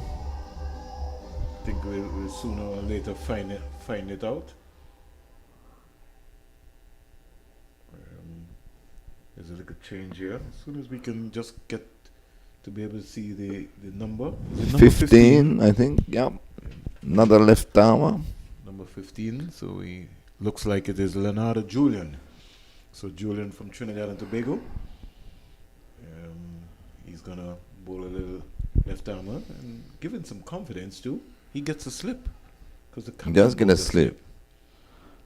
So No, he is a right armer. He's just holding. Yeah. So he's going to bowl some off spins. Yep. Flat off spin. Worked away into the leg side area. Powell is thinking about coming back for the second run. Changes his mind. Lowfield is turning blind. Good fielding. Good feeling there from the number 5. Number 5. For All Saints. And looks like Michael Dover.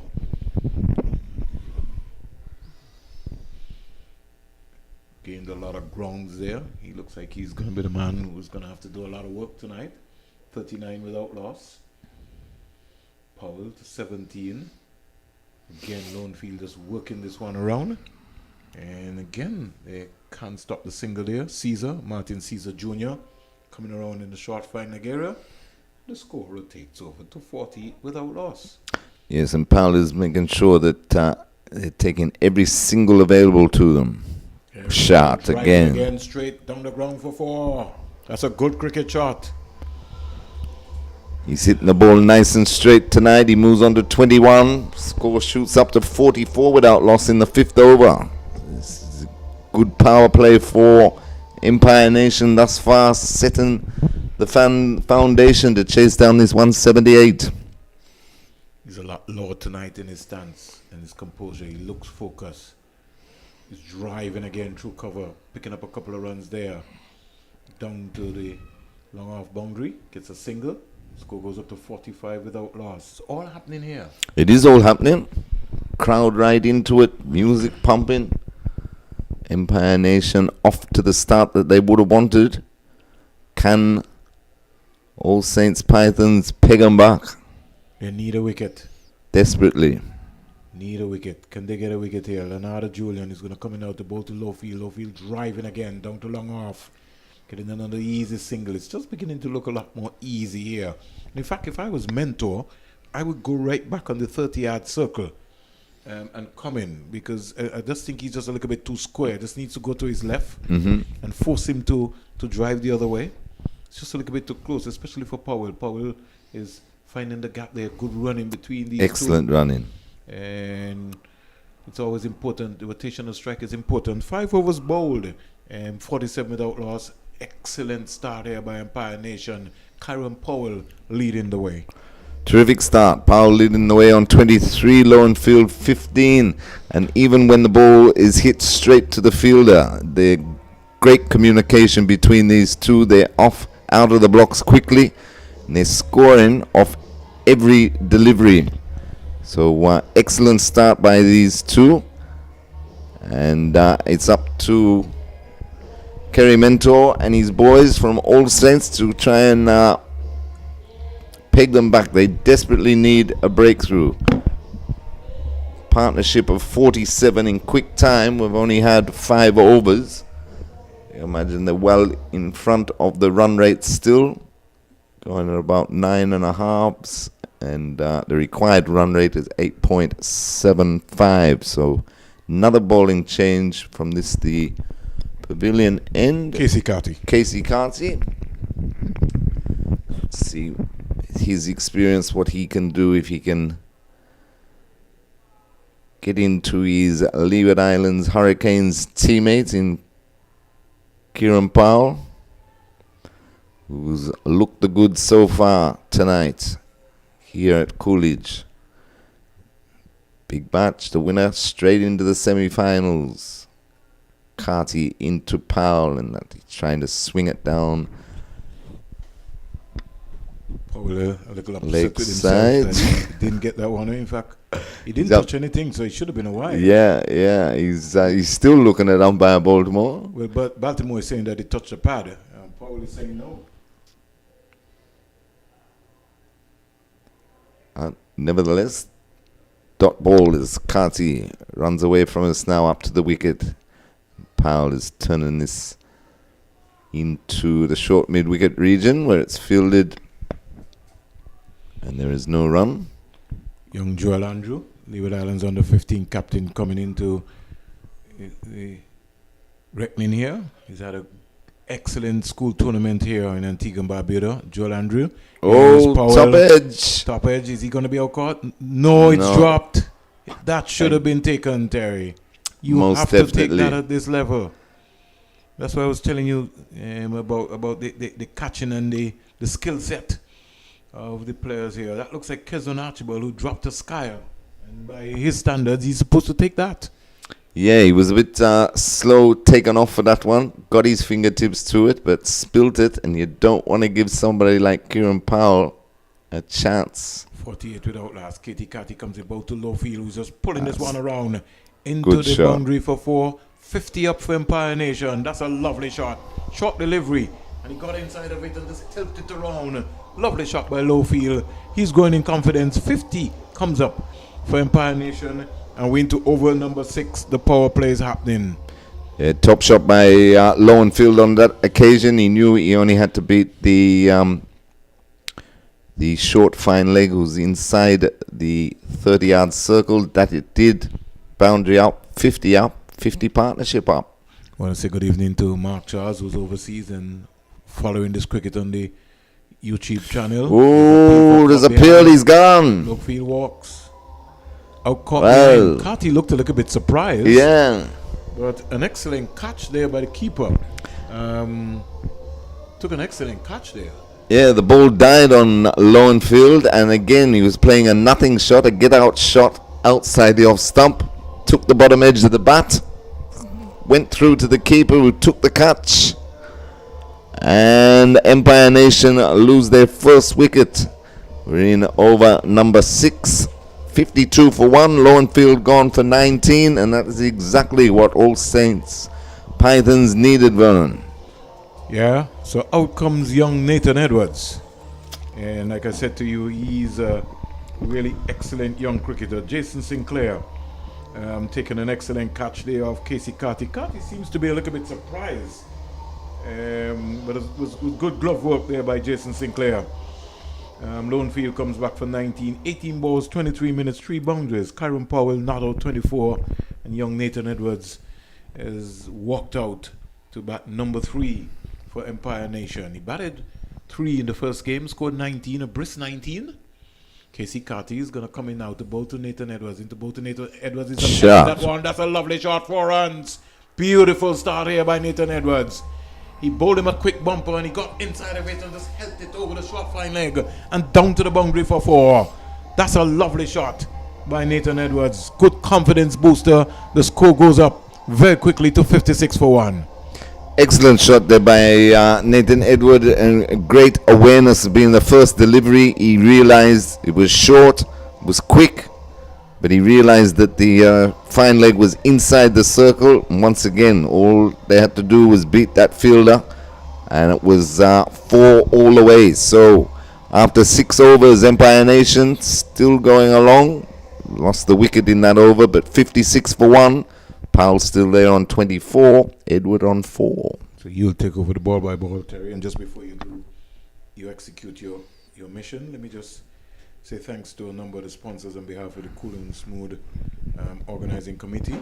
Pineapple Beach Club, Supreme Security, Kennedy's Club Limited, Stonewall Reloaded, Antigua and Barbuda Cricket Association, Signs and Impression, Images Designs, Antigua and Barbuda Tourism Authority, St. John's Development Corporation, Antigua and Barbuda Port Authority, Hadid Motors, Tropical Shipping, Cricket West Indies, APO, INET, Antigua and Barbuda Festivals Commission, and Global Bank of Commerce. Leonardo Julian comes into bowl to Powell. Powell is driving inside out over cover, down to the boundary for 4. Loose delivery by Leonardo Julian. And Powell putting away a full toss quite easily. Just waited on it, stayed low, and just hit it 1 bounce inside out over cover for 4. Score goes up to 60 for 1. Powell goes to 28. As my co-pilot Terry gets himself organized, and we both will share the ball by ball. Back to you, Terry. Yes, I tell you, Kieran's the man. You got to turn it on tonight as he turns that one into the onside. Look for 2. Well run again. Fielder in Haynes Dover had a lot of work to do coming off the deep backward square leg boundary. 2 more to Powell. You see the experience what we're talking about? Being able to maneuver the field. There's vast acres of land here, especially on the leg side. And you have to make the fielders work. Powell up to 30, scores 62 for 1. And again, just nudges it into the onside. Takes 1. And happy with that. 31, he moves on to 63 for 1. We're in over number 7. I think it is good for Nathan Edwards to have the experience of a Kyron Powell who's coming down now and just keep having a talking chat. to him. Yep. Great experience, great learning curve for him, and to have the experienced Powell out there is excellent. He's a leader. Change in the field. I think one day, whenever he hangs up his boots from this game, could be an excellent coach. Edwards trying to get a little fancy there. Powell just telling him, just wait on it. Don't try to turn too early. You got a bat face. Don't try to turn it. Just watch it right onto your bat, right under your eyes, and just get deep into your crease and just work it. It's going to be possible. Leonardo Julian. Wide signaled by the umpire. Pressure on Julian here, Terry. Very much so. He's brought the slip. Larry Joseph comes back into slip for Nathan Edward. That one nudged into the offside. We can't beat the field. No runs. 64 for 1. We're in over number 7. 178 required for victory. Julian tosses that one up, and that stroke beautifully.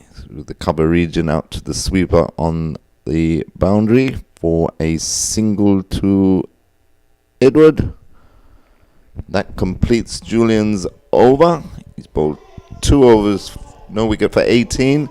As Empire Nation move on to 65 for 1 after 7 overs, with Kieran Powell on 31 and Edward is on 5.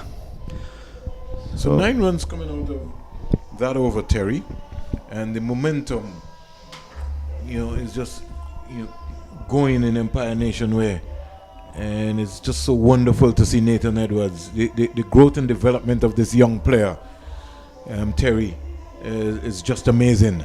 He's just grown as a cricketer. His work ethic has just been brilliant, and he's gone back and worked hard. And the good thing about it, you can see it. You can see the confidence in the young man. Yes. Yeah. Oh yes. Oh yes. Casey Carty looking to continue from the pavilion end, but you feel the All Saints Pythons need to go bang bang very quickly here, Vernon. Well, this game could slip away. You think so? I think so. Well, let me put it this way. As long as Powell stays there.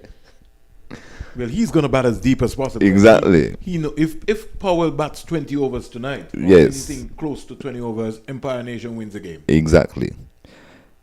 Carty in and again. Quick single. He ran him out. He ran himself out, though. This time, Kieran Powell, we were just talking about it, was nudged into the offside by Nathan Edward. Powell called the youngster through, and on his follow-through, Casey Carty was too quick, picked it up, underarmed it into the stumps. Powell needlessly run out for 31. Empire Nation lose their second wicket.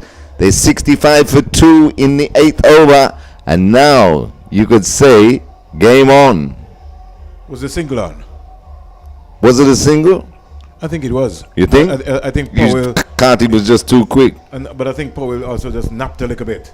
And I don't think he felt that Carty would get there. He thought he was comfortable. He didn't get out of the blocks as fast as he would. But it was well played by Nathan Edwards. Yes. To just drop it short there. Maybe Powell could have said no. I don't know. Edwards maybe might have got back. And that's a mindset that you don't want to think about. But that's history right now. It is. And Matthew Ford now. This will be interesting. He had a terrible night with the ball. You think he'll have a good one with the bat? Well, redemption. He's given promotion. He is, yeah. Up the order. But I think he's a decent all-rounder. He's a decent cricketer. He is, more yeah. or less. So yeah, I think let's see. The lights are on here tonight. Spot in the semi-final. But they've got a good start. 65 for 2, they got a good platform. And remember, they still got the likes of Justin Attanes and company who can hit a long ball in the end. Short ball, down the onside, wide delivery. And Casey Carty just losing his way there. Trying something different. Sinclair skimming across nicely. And the glove work has been good so far. Out of all the keepers so far, I'll say to you that Sinclair doesn't look bad at all. No. Especially that catch he took, because it was dying on him. He had to come forward. Sort of has a Junior Murray approach about him. Here is forward, just turning this one down to the fine leg area, getting an easy single. Trying to work out what sort of line Casey Carty's bowling here, more body line area. But with the field placing, I don't know if he really want to be bowling that line. Let's see what his approach will be to Nathan Edwards. He's shown that he's going to bowl with Nathan Edwards very short, but Nathan Edwards' technique has looked excellent so far. He just brings the third man on the boundary a little finer. Now Carty's ready, and he runs towards Edwards, and Edwards flashing it, wide ball outside the off stump, doesn't make contact. Flies through to Sinclair, no runs, 67 for 2, we're in over number 8. 2 new batsmen at the crease, though, which is what Pythons required after a blistering start from Powell and Lowenfield. Carty again into Edward, and Edward is swinging at this, trying to pull him into the onside, doesn't make contact. And that brings the over to complete. There's a bit of banter between the bowler and batsman. Carty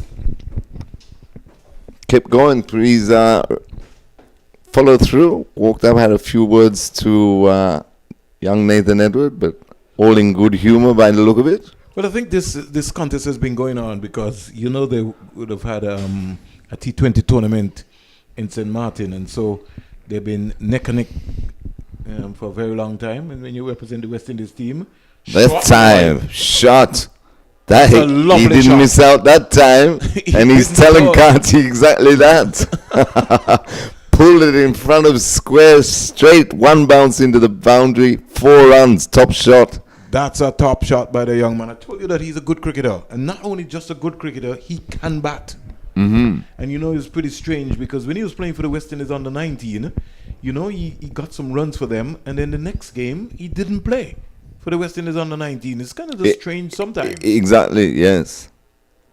That one beaten outside the off stump, trying a big off drive again to complete the over. So at the end of the over, Empire Nation looking for 178 for victory, a 71 for 2, with Edward on 9 and Ford on 1.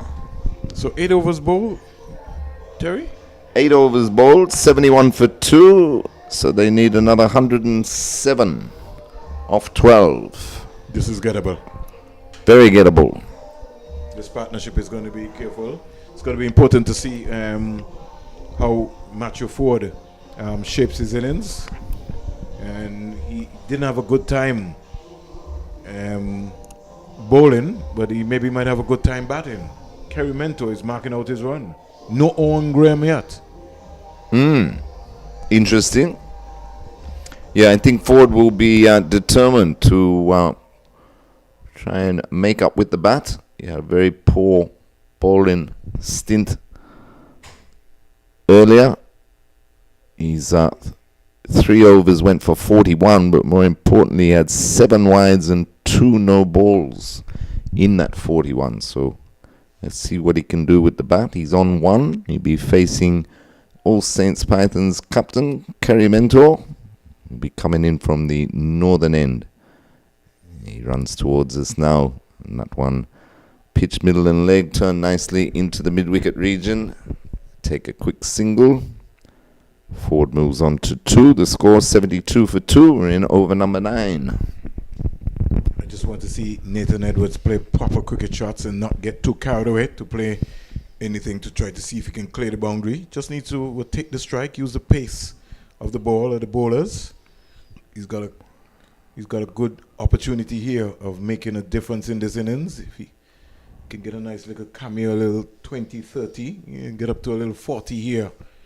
Because, you know, Empire Nation deep in the back end, Athens and company to come, can be all right. Beautifully played. That's what you want to see him execute. That's a good shot. That's what I want to see him. The skill set. You see how easy he just came forward and got a single. Yeah, very well played. Just forward the backward point for a single. Takes Edward on to 10. Score up to 73 for 2. Mentor will realise need to keep taking wickets. The best way to restrict the scoring is he comes into Ford. Ford advances, knocks it in the air, drops short of the advancing mid-wicket. And they take a leg by. So no edge on that. Score goes up to 74 for 2 in over number 9. Good communication between Edward and Ford. Rotation of strike has been brilliant so far between these two. Two fleet-footed youngsters. And that one's turned nicely into the mid-wicket region, who turns and spins, fires at the stumps. But Edward looked to be home, and it was Larry Joseph there. Another one to Edward, moves him on to 11. Score up to 75 for 2, 103 required. So they've been able to get 4 singles already in this over without even playing any reckless shot. Mentor into Ford, and Ford is driving nicely up to a mid-off for another comfortable single. Yeah, they all count. They all count, Vernon. You keep the scoreboard ticking. Score off every ball. You put the field inside under pressure. And of course, with the left and right hander, it makes it harder for the bowler to maintain his line and length, and the field has to keep swapping over. 76 for 2 as Mentor into the left-handed Edward, who's down on one knee trying to force that through the offside. Doesn't make contact, flies through to Sinclair, the keeper.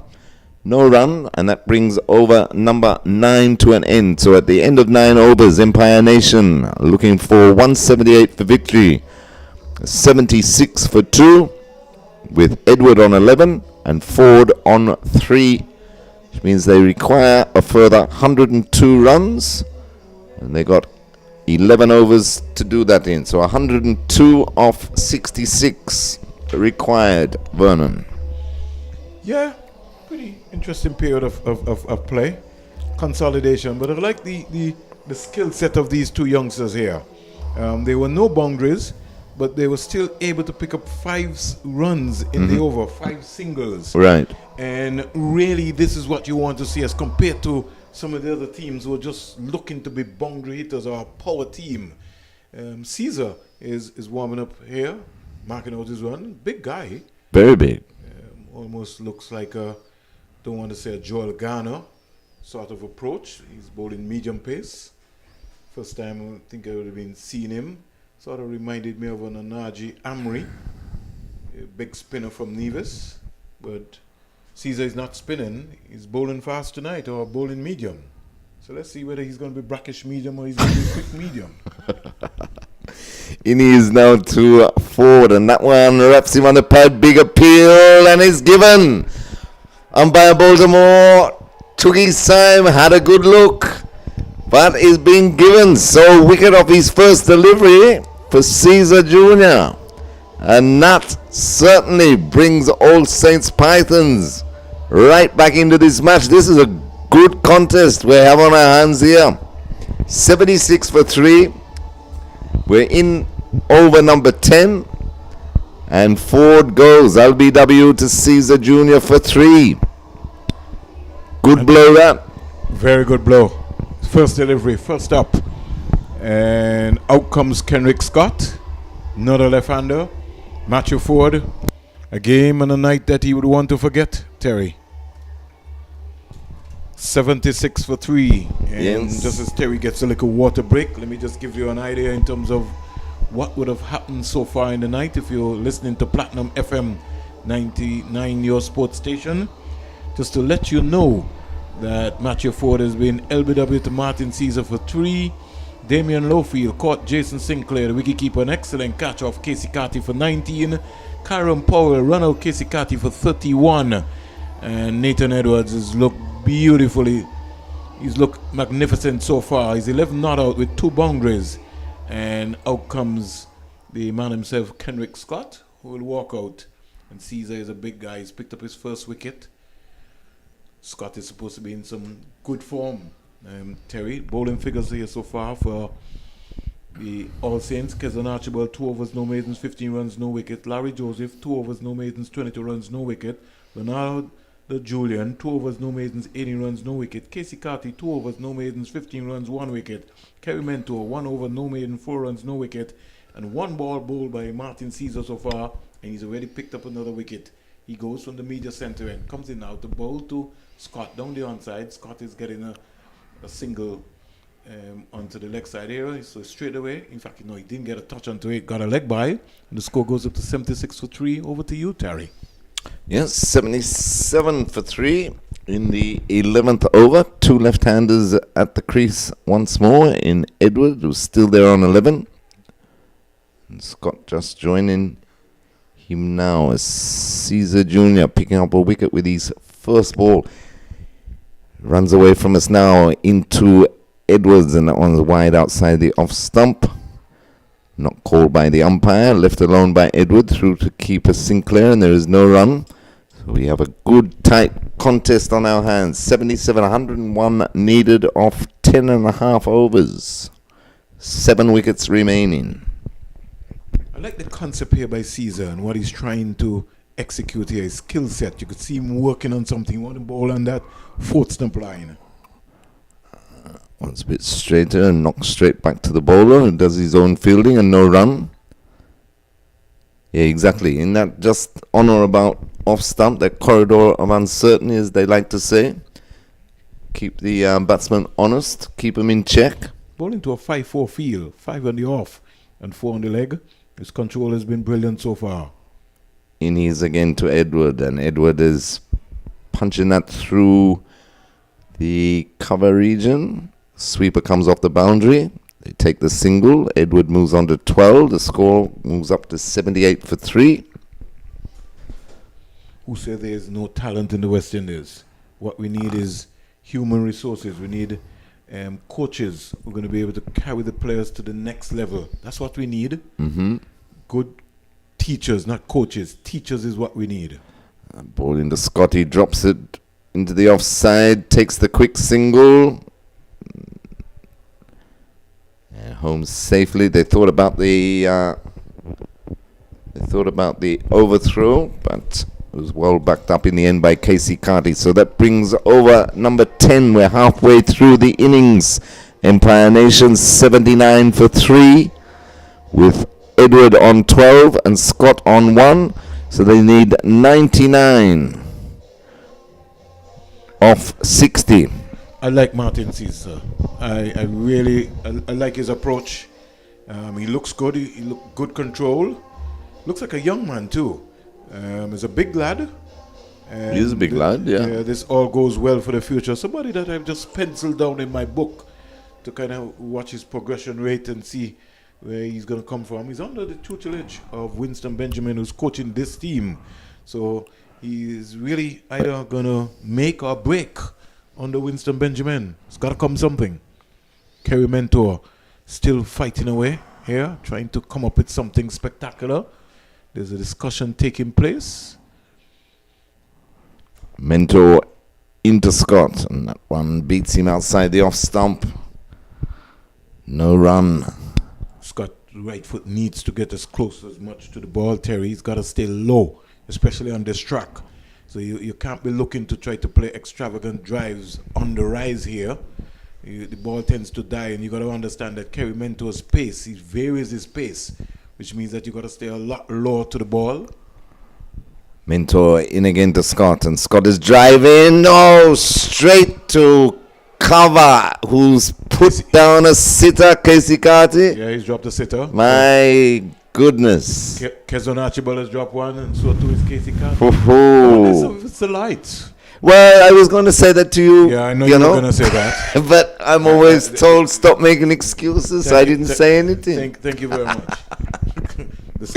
Mentor tries again. This one driven straight to Casey Carty. Along the ground this time by Scott.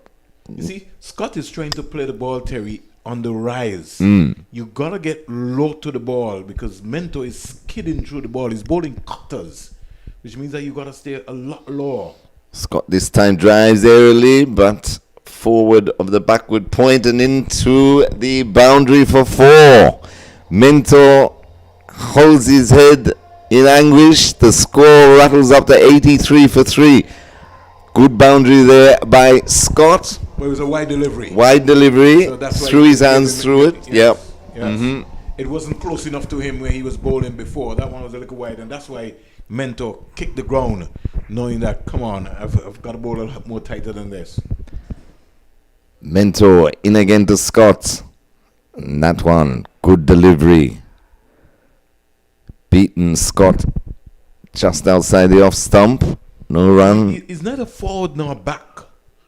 And so he was in no man's land. He got stuck on the crease there. Yeah. Right? And that's why I was telling you, Terry, the art of batsmanship. He's a left-hander, which means that your right foot has to be coming out to the pitch of the ball. If you check his movement. And this one is hit high, wide, handsome, and straight into the sight screen at the far end. 6 glorious runs there to Scott. Is he going to make him pay for that drop by Casey Carty, which would have made things very, very interesting? However, at the end of 11 overs, Empire Nation 89 for 3. Scott moves on to 11. Edward on 12. 10 runs off that over. 10, and it should have been a wicket. It should have been a wicket. Yeah. Whether that will come back to all Saints or not, we don't know. But we'll find out sooner rather than later. We will. 89 for 3, chasing 178 for a spot in the semi-finals as Caesar Jr. will continue. He's bowled 1 over, 1 for 2, got the wicket of Ford off the first ball he bowled, the spell. And he'll be bowling to Nathan Edward, who's on 12. Certainly the crowd not going anywhere here at all.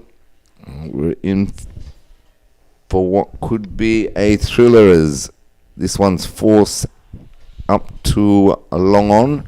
They scurry through for a single. Takes Edward on to 13. The score 90 for 3 in over number 12. Good balance on drive there by Nathan Edwards down the ground. And you could see Caesar just thinking about it. Let's see what his approach will be to Kenrick Scott. Caesar in again, and this one beats Scott outside the off stump. It looked like he was trying to guide that down to the third man area. Didn't make contact, no run. Score remains 90 for 3. If you want to play that shot, means that you got to get deep into your crease. Your left foot have to come backward across and be able to punch that. Caesar's got more pace than a Kerry Mentor, so you can't be looking to try to see if you can, treat him the same way as if you were facing a Kerry Mentor. Caesar into Scott, and this one he punches into the cover region. They scamper through for a single as Larry Joseph does the fielding. Score goes up to 91 for 3. 87 more required. 7 wickets for Empire. And we're in over number 12. 91 for 3 is Caesar into Edward, and that one swung back at the inner portion of the bat. They scamper another single to mid-wicket. Good Yorker there by Caesar. Very good ball. Good thinking. Yeah, I like him. I really like his skill set. Well, if he listens to Winston, he can't go wrong. Yeah, but it's not a matter of listening. You could have the best coach. If you don't go out and execute, it's a problem. He's executing here right now. Too true. Caesar into Scott.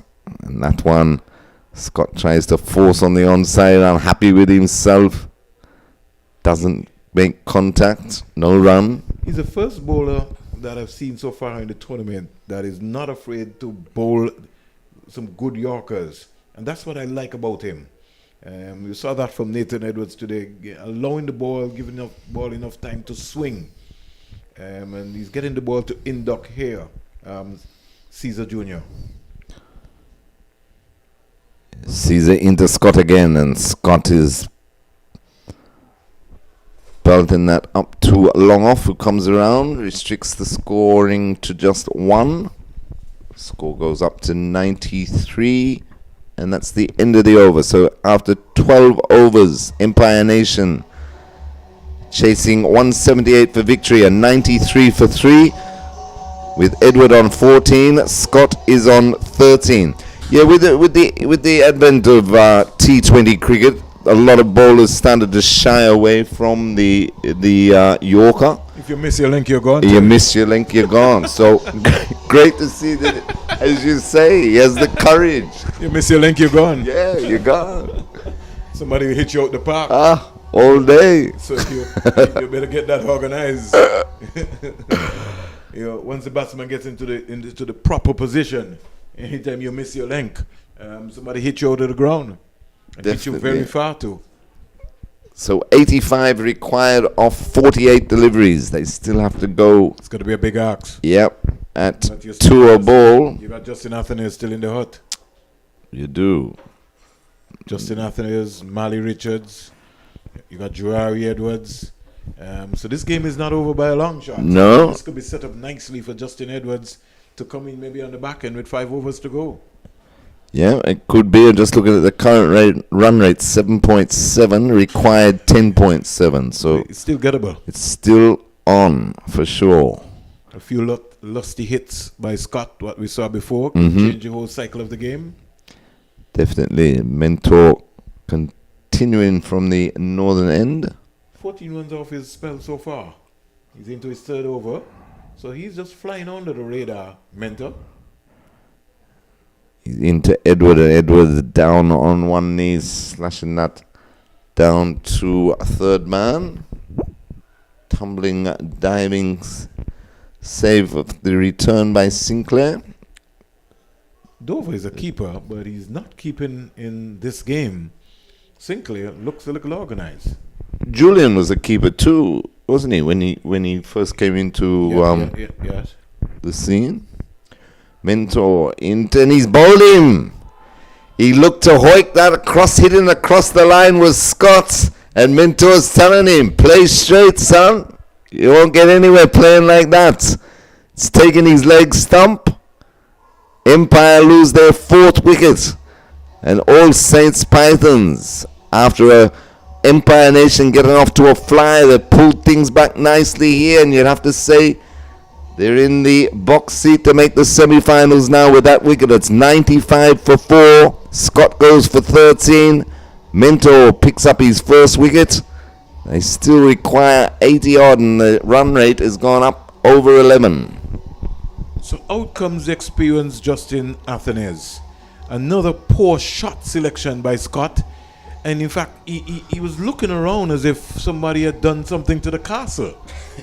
When he was undone by a poor shot. And Yes. he's looking up to the heavens. And he's still trying to figure out that he's supposed to hit that over mid-wicket. Lost his stumps. And instead he kind of looked around and said, listen, I've got a bat. So I've got to try and see if I can hit the ball as straight as possible. He's trying to demonstrate into his teammates into the dressing room that, hey, that should have gone for 6 over by the cool and smooth flag with Flagman. Yeah, but Flagman was not troubled. Flagman's enjoying himself, dancing away to the music.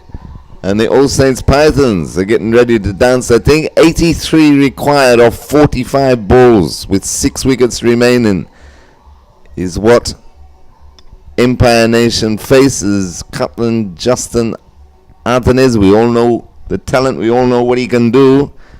Can he turn it on tonight and get his team across the line and into the semi-finals? Kerry Mentor, his opposite number, of course. I think this We'll have something to say about that one. I think this is a big move. I think this is a real big move. This is where leadership matters. And Justin Athanaze, if he wants to be in the final, he's going to have to play a blinder tonight. He will from ball 1.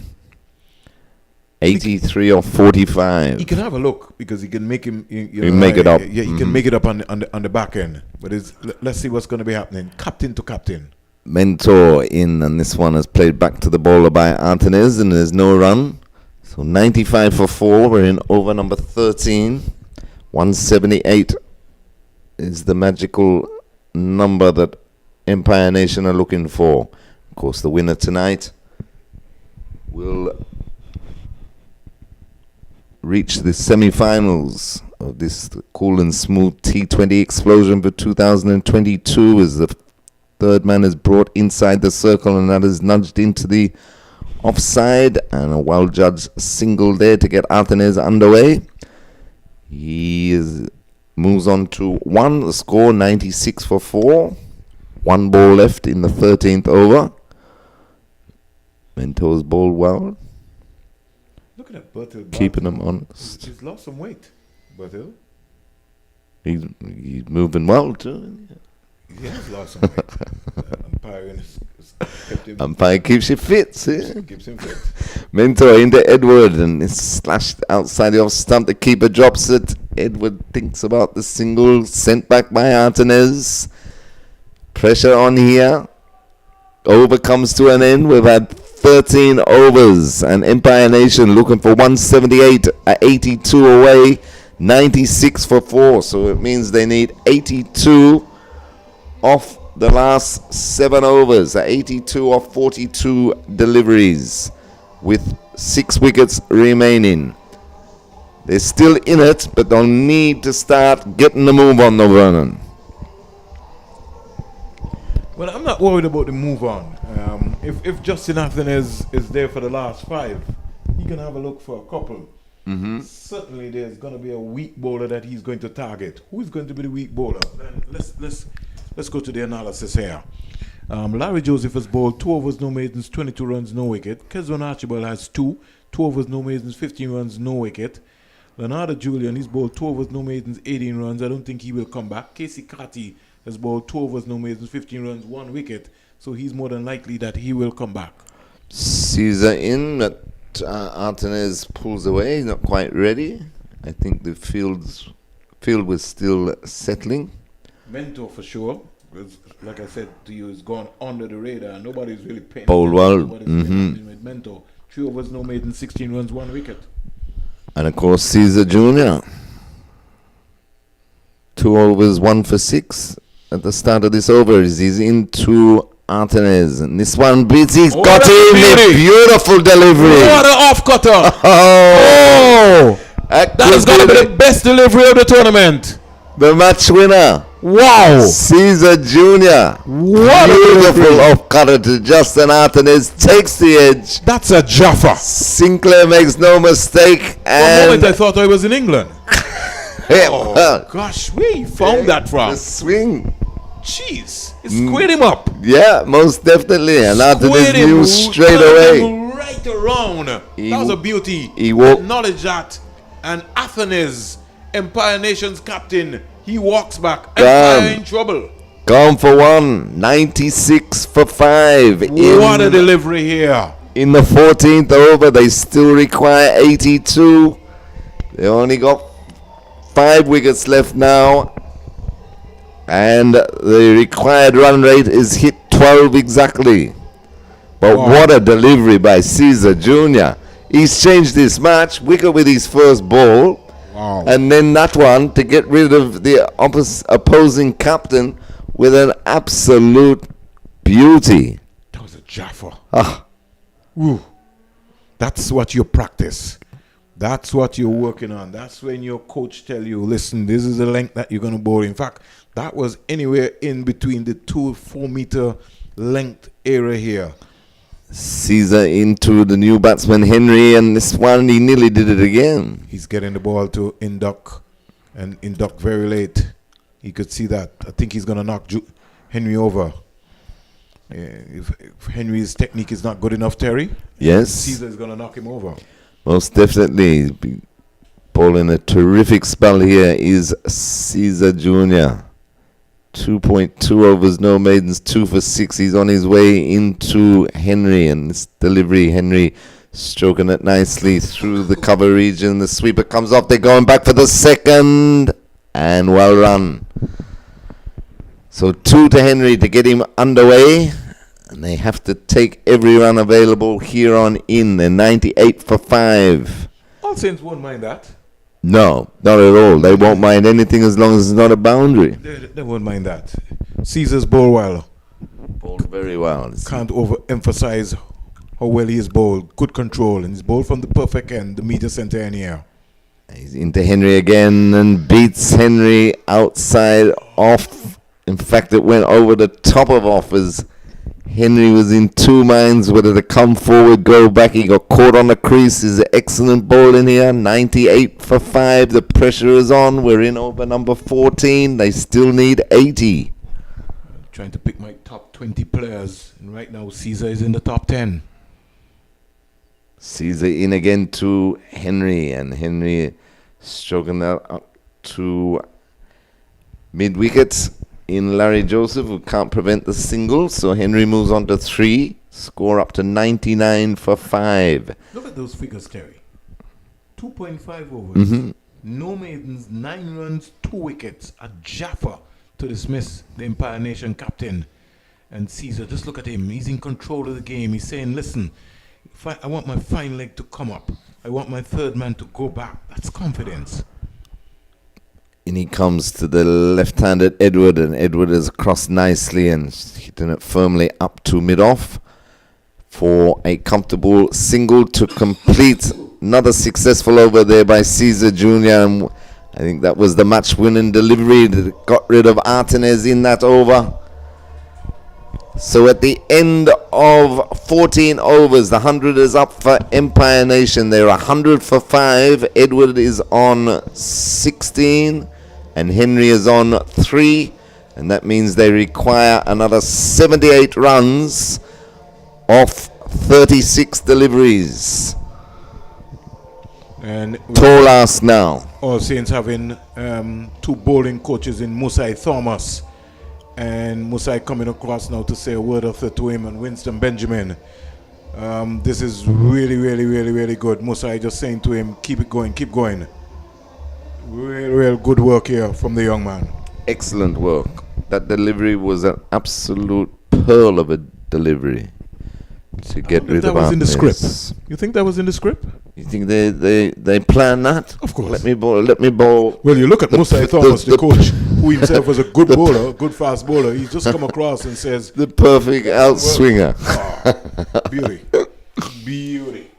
It doesn't get any better than that. I hope they have that one on the highlights. Now, we've got a change from the northern end. Looks like Archibald is back into the attack. Well, he didn't start well. Let's hope that he will finish well. And 2 overs for Caesar 15 so far. Caesar has shown him how to bowl on this track. Most definitely. Going to be left arm to left hand. Edward, who's on 16. He's played well, but I think I the first need to delivery get is on going with to be it a now. bumper. You want a better sugar cake on that, Terry? No, too late now. Oh, I should have, see? Full-length delivery missed by Edward. You don't want to bet me.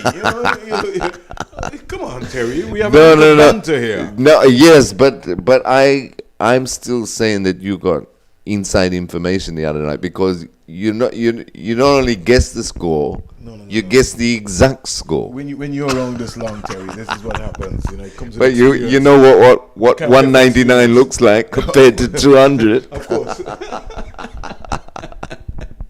You can't pay for experience, Terry. Brilliant. No, that's true. You really can't pay for it. You've been around for a long time. Trust me, you can pull the stops out. You've seen so many cricket games all over the world that you can call it anytime.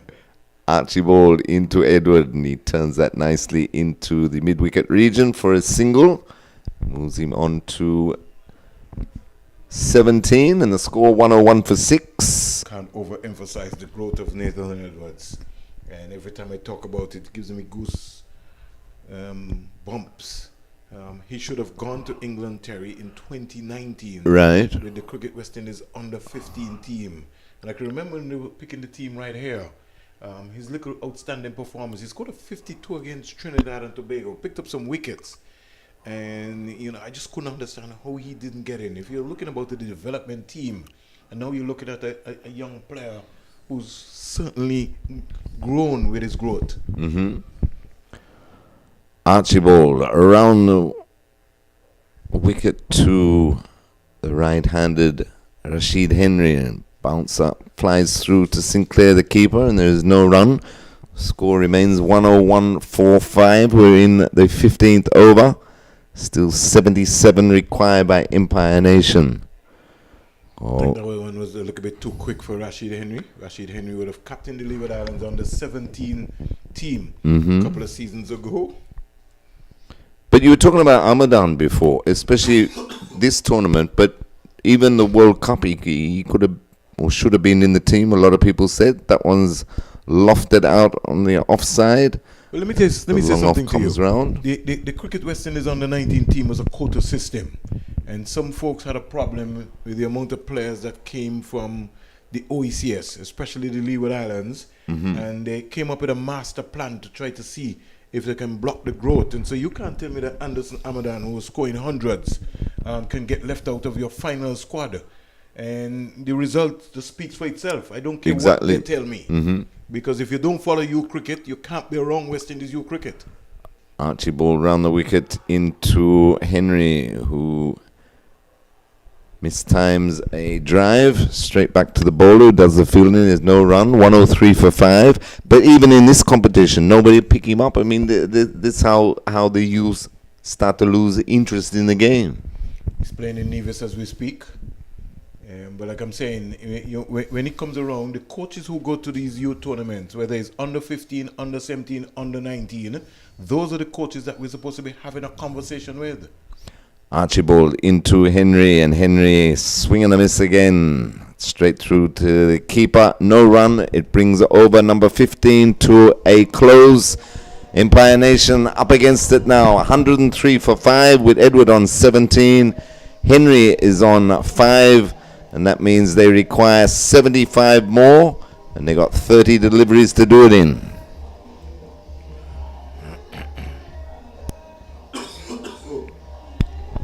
When we take the insularity out of West Indies cricket and we put people who understand the cricket, there's only one youth coach in the West Indies who's around that setup, and that was Steve Liebert. The other coaches don't have a clue. They don't follow you cricket. They don't be around you cricket. So how are they going to pick a West Indies under 19 team? Somebody tell me. True. Good night, Steve, if you're listening. Run rate required up to 15, Vernon, as Caesar Jr. about to start his fourth and final over. 3 overs, 2 for 10. He's into Edward. And Edward plays that nicely down the offside. Take off for a quick single. And they make it. So one more to Edward. He moves on to 18. Score goes up to 104 for 5. But unless some couple of big shots come very soon, it looks like All Saints Pythons. I think, in a nutshell, Empire Nation look like they've almost given up. The approach here by Henry, I don't think Henry really can force the issue. And I think Nathan Edwards is going to be a big axe for the young man. Caesar into Henry, and Henry is driving it firmly but can't beat this short extra cover, and there's no run. I still feel somewhere around the corner there's a upset to happen in this tournament. That's what I'm saying to you. Okay, well, we look forward to that. Because there's a dark horse in this tournament. There's some boys from Liberta who think they're home and home. That's okay. That's okay. All I'm saying to you, swing and a miss by Henry. All I'm saying to you, that there's a dark horse in this tournament still. Okay. That's all I'm saying to you. We're down. We have Jennings. We have Bethesda. We have Liberta. And now we're going to see All Saints walking in. And it sets up something nicely on Friday.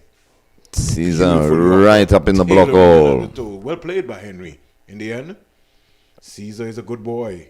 Excellent. He is a good boy. Who's going to top this group is going to be key.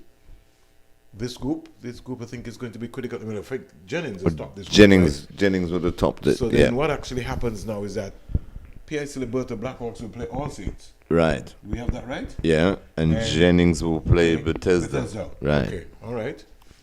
So we sound like we know what we're doing. Well, you'd hope so, wouldn't you? We've been around for a long time. Some would say too long. Anyway, the score's gone up to 106 for 5. Yeah, we've been around for a long time by the help of the mighty God. Yes. 106 for 5. It's a big axe. Losing the wicket of Kyron Powell run out after he's got such an excellent start, and that jump and that brilliant Justin delivery. Athens received. I think that was the nail in the coffin. Swung the match. Caesar into Henry, and Henry is driving that on the full up to long on. They think about 2. They won't get 2. That brings the over to an end. So at the end of 16 overs, Empire Nation 107 for 5. Let's give it up for they still require 71 runs and an excellent bowling performance by Caesar Jr. 4 overs. No maidens, 14 runs, 2 wickets. He will remember this night for a very long time. And trust me, everyone congratulates him on the team. What a spell by this young man. Magnificent effort, and he definitely swung the game when it was still in the balance. He got the big wicket of Empire Nation captain Justin Artenez with the perfect delivery, the perfect outswinger, took the edge. He had to walk. And he deserves a break. He does, as he's taking now. He can just go get a lovely show. The coach is applauding him. The team is applauding him. He's done his job. He most certainly has, and he can sit back now and watch his team finish the match and stroll into the semi-finals of this Cool and Smooth T20 explosion for 2022. So we got what, 16 overs bowled? 16 are gone, 4 to go, and they still require 71. So 71 off 24, which is rather academic, you might say, at this stage. It's just been brilliant working with you. The only thing, Terry, is that I can't win you anything tonight. Archibald in 2, and he's knocked Henry flying. Too good for Henry. Excellent Yorker. Rashid Henry was just in a league. He's not in this league. And he played right around a straight one. And Flagman waving away the Cool and Smooth flag as the music pumps away here from Chicky's Hi-Fi. Yes, the final rights for Empire Nation as they lose their 6th wickets, 107 for 6. We're just in the 17th over. They still require far too many now. 71 as Marley Richards makes his way to the crease. I'm sure he'll give it his best, but Empire Nation just being outplayed tonight by some good bowling, especially from Caesar Jr. Changed the course of this match when it was still in the balance. He changed it, so there's a little break here because Kerry Mento was concerned a little bit about the ball, and so they have called for a replacement ball. Don't know if it will matter right now. no. It's off the field. This ball is well ready. So to get a little right back the one, it might have been just more curtains for Empire Nation. I wouldn't have worried about changing it the way they're going. No, trust me, I don't think so either. 107 for 6. Yeah, and just 10:40 here in Antigua and Barbuda. We're going home morning, Terry. yeah, by the looks of it. It's almost like a fete we're coming from. We only need our beds here.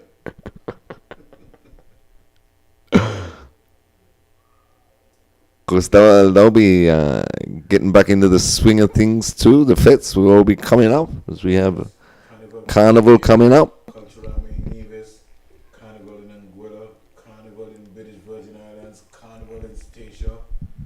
People like that can't wait to get out and celebrate. Archibald will be bowling to Marley Richards. This is going to be a good one. Let's see how this is going to happen. What's the hold up here? He's still adjusting his field. He wants his fine leg brought back up into the 30-yard circle. So that's Jewel Andrew makes his way as Archibald into Richards, and Richards straight away nudges into the offside and gets off the mark. I hope we're not bringing rain. We keep it so long.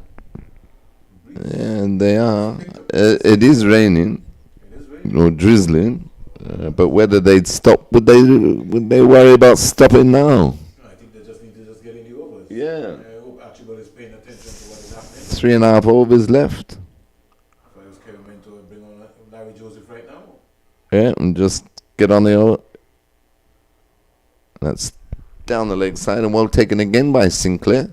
He looks good behind the stump. He does. He moves quickly. Strong breeze.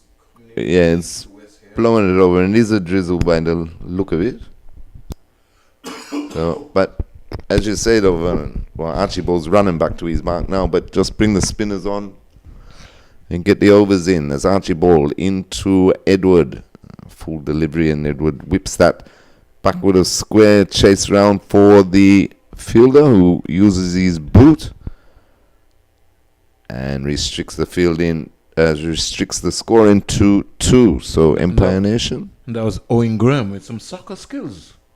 very good. I'm surprised he didn't get a ball tonight. No, I don't think he was needed. No. We're saving him for the final. Why not? 110 for 6. Certainly. Edward moves on to 21. Man of the match is going to be very interesting because Edward's 21 not out and a 5 for. No, I think it will go to Casey Carty. You know how they think here, Terry. True. Winning team and a batsman. I don't need to tell you that. I saw a strange move the other night. Naeem Young got 4 wickets, got 52. And Karim Henry was named man of the match. I couldn't understand that at all. I was bemused. The rain is coming down a little heavier as we speak. It's pushing. The wind is but the wind is blowing it. So that's good. It's a passing shower. We expect a passing shower right now and again. It's falling on the back end of us. Come on, let's get the game in. What is it? Why? He still wants the field adjusted. Now he's come on. Now he's bringing his third man into the circle and pushing his mid wicket back to the boundary, and this one is whipped into the onside for a leg by. Get the overs in. Edward. Get Larry on at this end. I know they. So 3 overs to go. You want to make sure that you can complete the game. Larry Edwards should be coming in. Larry Joseph should be coming in right now. Yeah, 111 for 6, and we got 3 overs left. 67 still required, so that is out of the question. In fact, they're going over Casey Carty. No, they can't be. They're going for Larry Joseph. Well, they're certainly whoever they're going for, they're not doing it in a much of a hurry. Yeah, but with the rain coming down. Getting the overs. Don't want to be here until midnight. Exactly.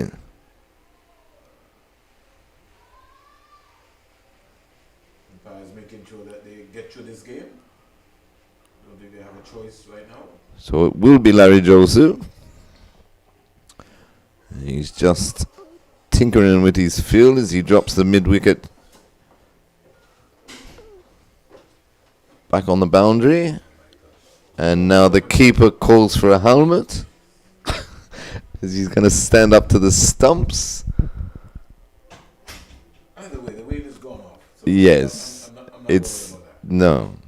A very, very light drizzle now, but the wind is blowing it across the ground from east to west as we sit here at Coolidge and wait for Larry Joseph. Now he's ready. Into Edward, and that one short, but forcing off the back foot, can't beat the bowler, and there's no run. 111 for 6. We're in over number 18. All Saints Pythons well on their way to a very comfortable victory, and that one beaten outside the off stump. Nathan Edwards just has to keep his shape a little longer. He's just playing some airy-fairy shots, more or less. Has to get as close as possible to the ball. Joseph. That's better. It's a much better shot. Oh, misfield there at backward point allows for the second run. So 2 more to Edward. He moves on to 23. Score moves up to 113 for 6. We're in over number 18. It's been a pretty decent outing for him. That's what I was saying. He's had an excellent match. It's Joseph into him again. And that one is hoiked high in the air. Fieldsman coming round. Can't beat it. Splits the 2 of them. Straight as a die. 6 runs. Good shot there by Edward. Moves him on to 29. And Empire Nation going down with a fight. 119 for 6. We're in over number 18. What's the target is 178.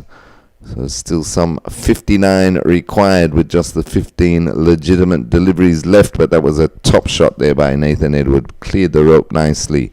And that's turned nicely also to the short fine leg for a single. Moves him on to 30. He'll be top scorer. Keeps this up. 120 for 6. In over number 18. Brings Marley Richards onto strike, and that was a peel, but that's going down leg side to complete the over. So at the end of 18 overs, Empire Nation 120 for 6. Edward is on 30. Richards is on 1.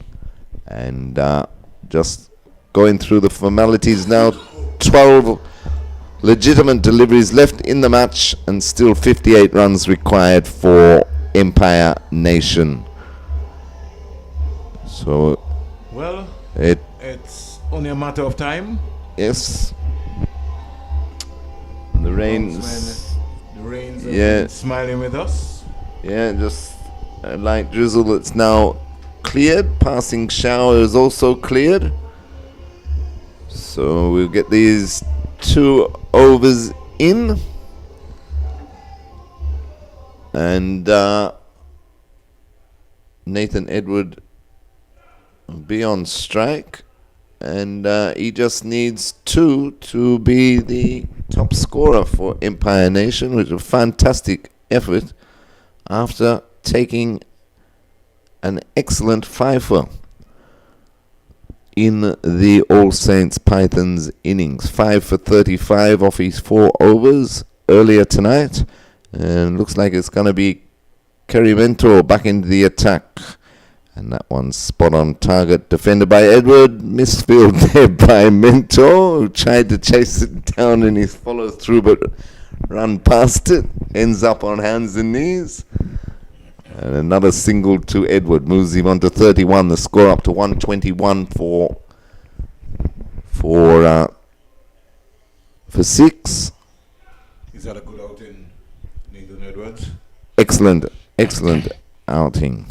But you know that the Leeward Islands will be preparing here, Terry. They got a practice game starting, 2 practice match starting on Sunday and Monday. Marley Richards come right across his stumps, outside off stump, looking for the ramp shot, but just caught the top edge of the bat, and a simple catch there for Sinclair. So Richards goes for 1. Empire Nation lose their 7th. They're 121 for 7. Mentor picks up his first wicket. 3.2 overs, 1 for 18. And All Saints Pythons move even closer to this victory. With just the formalities to complete it now. There's only 14 balls. Well, we got 10 balls, sorry. 10 balls left in the contest. And that was Mentor's second wicket. So 3.2 overs, no maidens, 2 for 17. Captain of All Saints bowling extremely well. Kept it tight. Good lines, good lengths all night. And really, after that flyer that was put on by Kieran Powell and Lowenfield, Damien Lowenfield, they put on 52 for the first wicket. Since then, since Kieran Powell was needlessly run out, it's been hard work for Empire Nation. The new batsman is Edwards. So we've got Edwards and Edward at the crease now. His Mentor is into Edwards, and that's stroked firmly in front of point, and they'll pick up a comfortable 2. So Edwards off the mark, first ball. He moves on to 2. The score 123 for 7, and we're in over number 19. Mentor will be looking to finish strongly. He has 3 balls left in his spell. Gerard is an accomplished player. You know, he's a batsman. He can bat. Yeah, well, he's stroking it very nicely. Up to long off for another 1. Takes him on to 3. The score 124 for 7. 2 balls left in the 19th over. I think it'll be important. Look a spell here for Kerry Mentor. If he can maybe just pick up this prize wicket of Nathan Edwards down the onside. Oh, it got him. It came off the pad. No. Oh, Sinclair was convinced. In fact, Sinclair's telling him to walk. But the umpire says not out. He thought he got a little touch on that down the leg side. He needs to be careful. Yes, because he threw it sky high and then... I wonder if he knows who's the match referee. Right, well, There's a gentleman called Van Roy Burns. Exactly, and you need to be on your best behavior, otherwise Van Roy gets very upset. That was turned nicely off his hip this time by Edward for another 2, and that makes him the top scorer of the night. So well done, Nathan Edward. Pfeiffer in his bowling, and he's now top scorer for Empire Nation with 33. The score is 126 for 7. We have 1 over left to complete proceedings here tonight, and off that 1 over,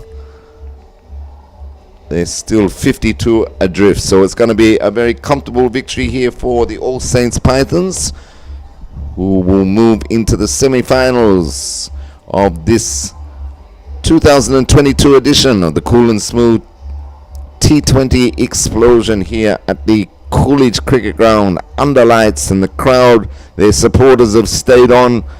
No brief rain period, and it's late here, minutes to 11 local time. Finishing late again tonight. The All Saints Pythons are soaking it up, though. They're having a discussion in the middle of the pitch of who they want to bowl the last over. You're taking me way past my bedtime. Yes, tell me about it. So what is the hold up here now with one over to go? Now the umpires are having a discussion. Everybody's involved in the conversation that, of course, we're not privy to. Come on, get the game over with and finish. Is it there might have been the ball again, because Baltimore went to show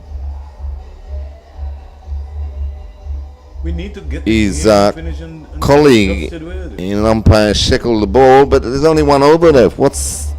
Could possibly be the hold up? But it looks like Casey Carty will bowl the final over when they decide on their field placings.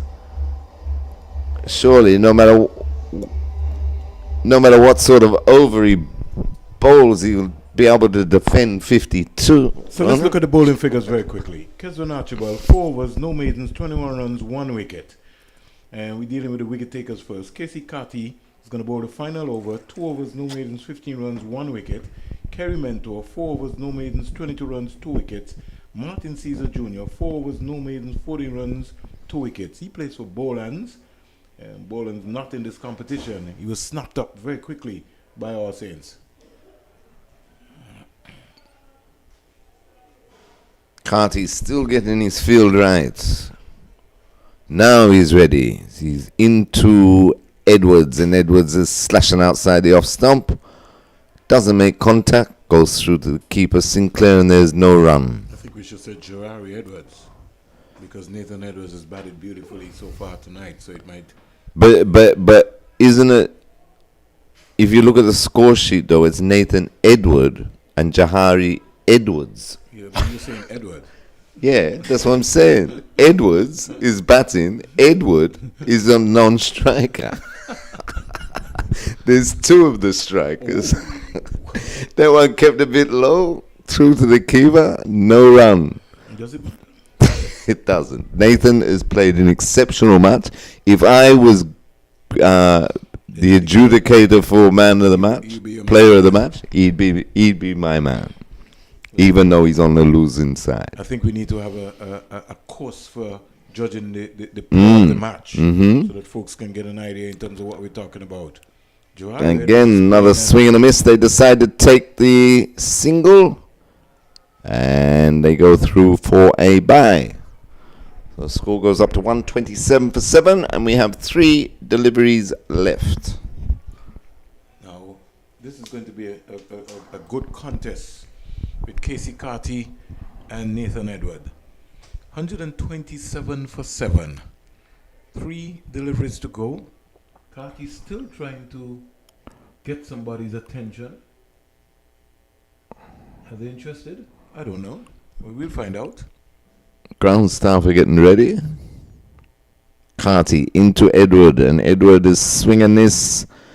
Doesn't really make contact. Lobs into the onside. Keeper he Sinclair, he got a bit of a touch on it though. Yeah, he got bad on that. I think that's why Casey Carty was saying to him, catch the ball, Catch the ball. Yeah. But another run to Edwards, so he moves up to 34. The score 128 for 7. 2 deliveries to go. What is happening? Now they're having a conversation. Why is Larry Joseph in the middle of the conversation? Come on. And why is the music playing in the middle of the over?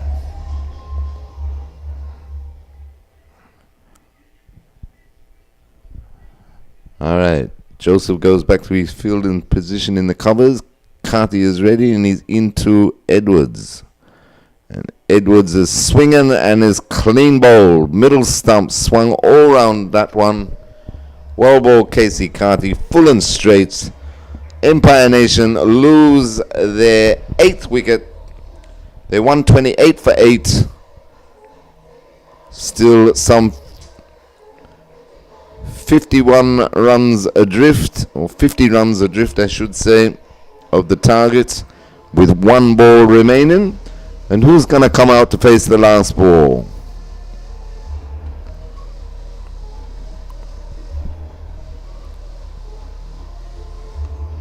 Spectators beginning to leave here, Terry? Yes, and you can't blame them. 11 o'clock at night here local time. But they've witnessed a good match. Empire Nation were in it for at least half the way. Time Tongue walking on for one. Time Tongue. Oh, Nathan Edward top scoring with 34 unbeaten. So that's fantastic for the young man. 5 for 35 off his 4 overs when Empire Nation were in the field, and now 34 not out, top scoring for Empire Nation in this chase of 178 that they've failed to complete against some very good tight bowling from All Saints Pythons, especially Caesar Jr. with a pearl of a delivery to get rid of Justin Artenez that tipped the balance, match-winning delivery. So we have 1 ball left. Casey Carty is coming back over the wicket to the right-handed Tim Tong. And Gamma, if you're listening, former teammate of mine, Tim's father. Let's see what Tong can do as Carty is into Tong, and Tong nudges it back to Carty. And they take a single. That's it. Victory to All Saints Pythons by 50 runs. 49 runs. In the end, comprehensive victory, well played, All Saints Pythons, and Coach Winston Benjamin will be very pleased with that. 49 is the final victory margin for All Saints Pythons. 48. 48, was it? Yeah. Okay, 48 run victory. And what we'll do, Terry, so that we can get onto our bikes, because we know our folks have been working overtime right here, especially right here at our studios here at Coolidge Cricket Ground. And the folks who've been following on the Antigua and Barbuda Parish League YouTube link, and also the Cool and Smooth YouTube link, and also the technicians at Platinum FM 97.9, Eric, Noah, and Kavi, along with Jupiter. We want to say thanks to you. Just to let you know that All Saints are into the semi-finals along with Pigots, and the All Saints folks are having the fish dance as we speak about it. Just to give you an idea, All Saints batted first, reached 177 for 8 of their 20 overs. Top scoring for All Saints was Casey Carty, 66, 51 balls, 82 deliveries, 6 fours and 1 6. Kerry Mentor, the captain, 42, 38 balls, 53 minutes with 8 boundaries. And the next notable score was Owen Gramin with a little cameo, 20 of 8 deliveries, 2 fours and 1 INET maximum. Bowling figures for the Empire Nation: Damian Lowenfield, 3 overs, no maidens, 13 runs, 2 wickets. But the man of the moment 17-year-old Nathan Edward from St. Martin. West Indies under 19 all-rounder, 4 overs, no maidens, 35 runs, 5 wickets. Let me repeat that again. The first 5-wicket haul for the 2022 Cool and Smooth T20 tournament. Nathan Edwards, 4 overs, no maidens, 35 runs, 5 wickets. The fall of wickets: Michael Dover 1 for 8, Leonardo Julian from Trinidad and Tobago 2 for 24, Joel Andrew, Leeward Islands under 15 captain. He will step up now to the under 17 level, 3 for 24.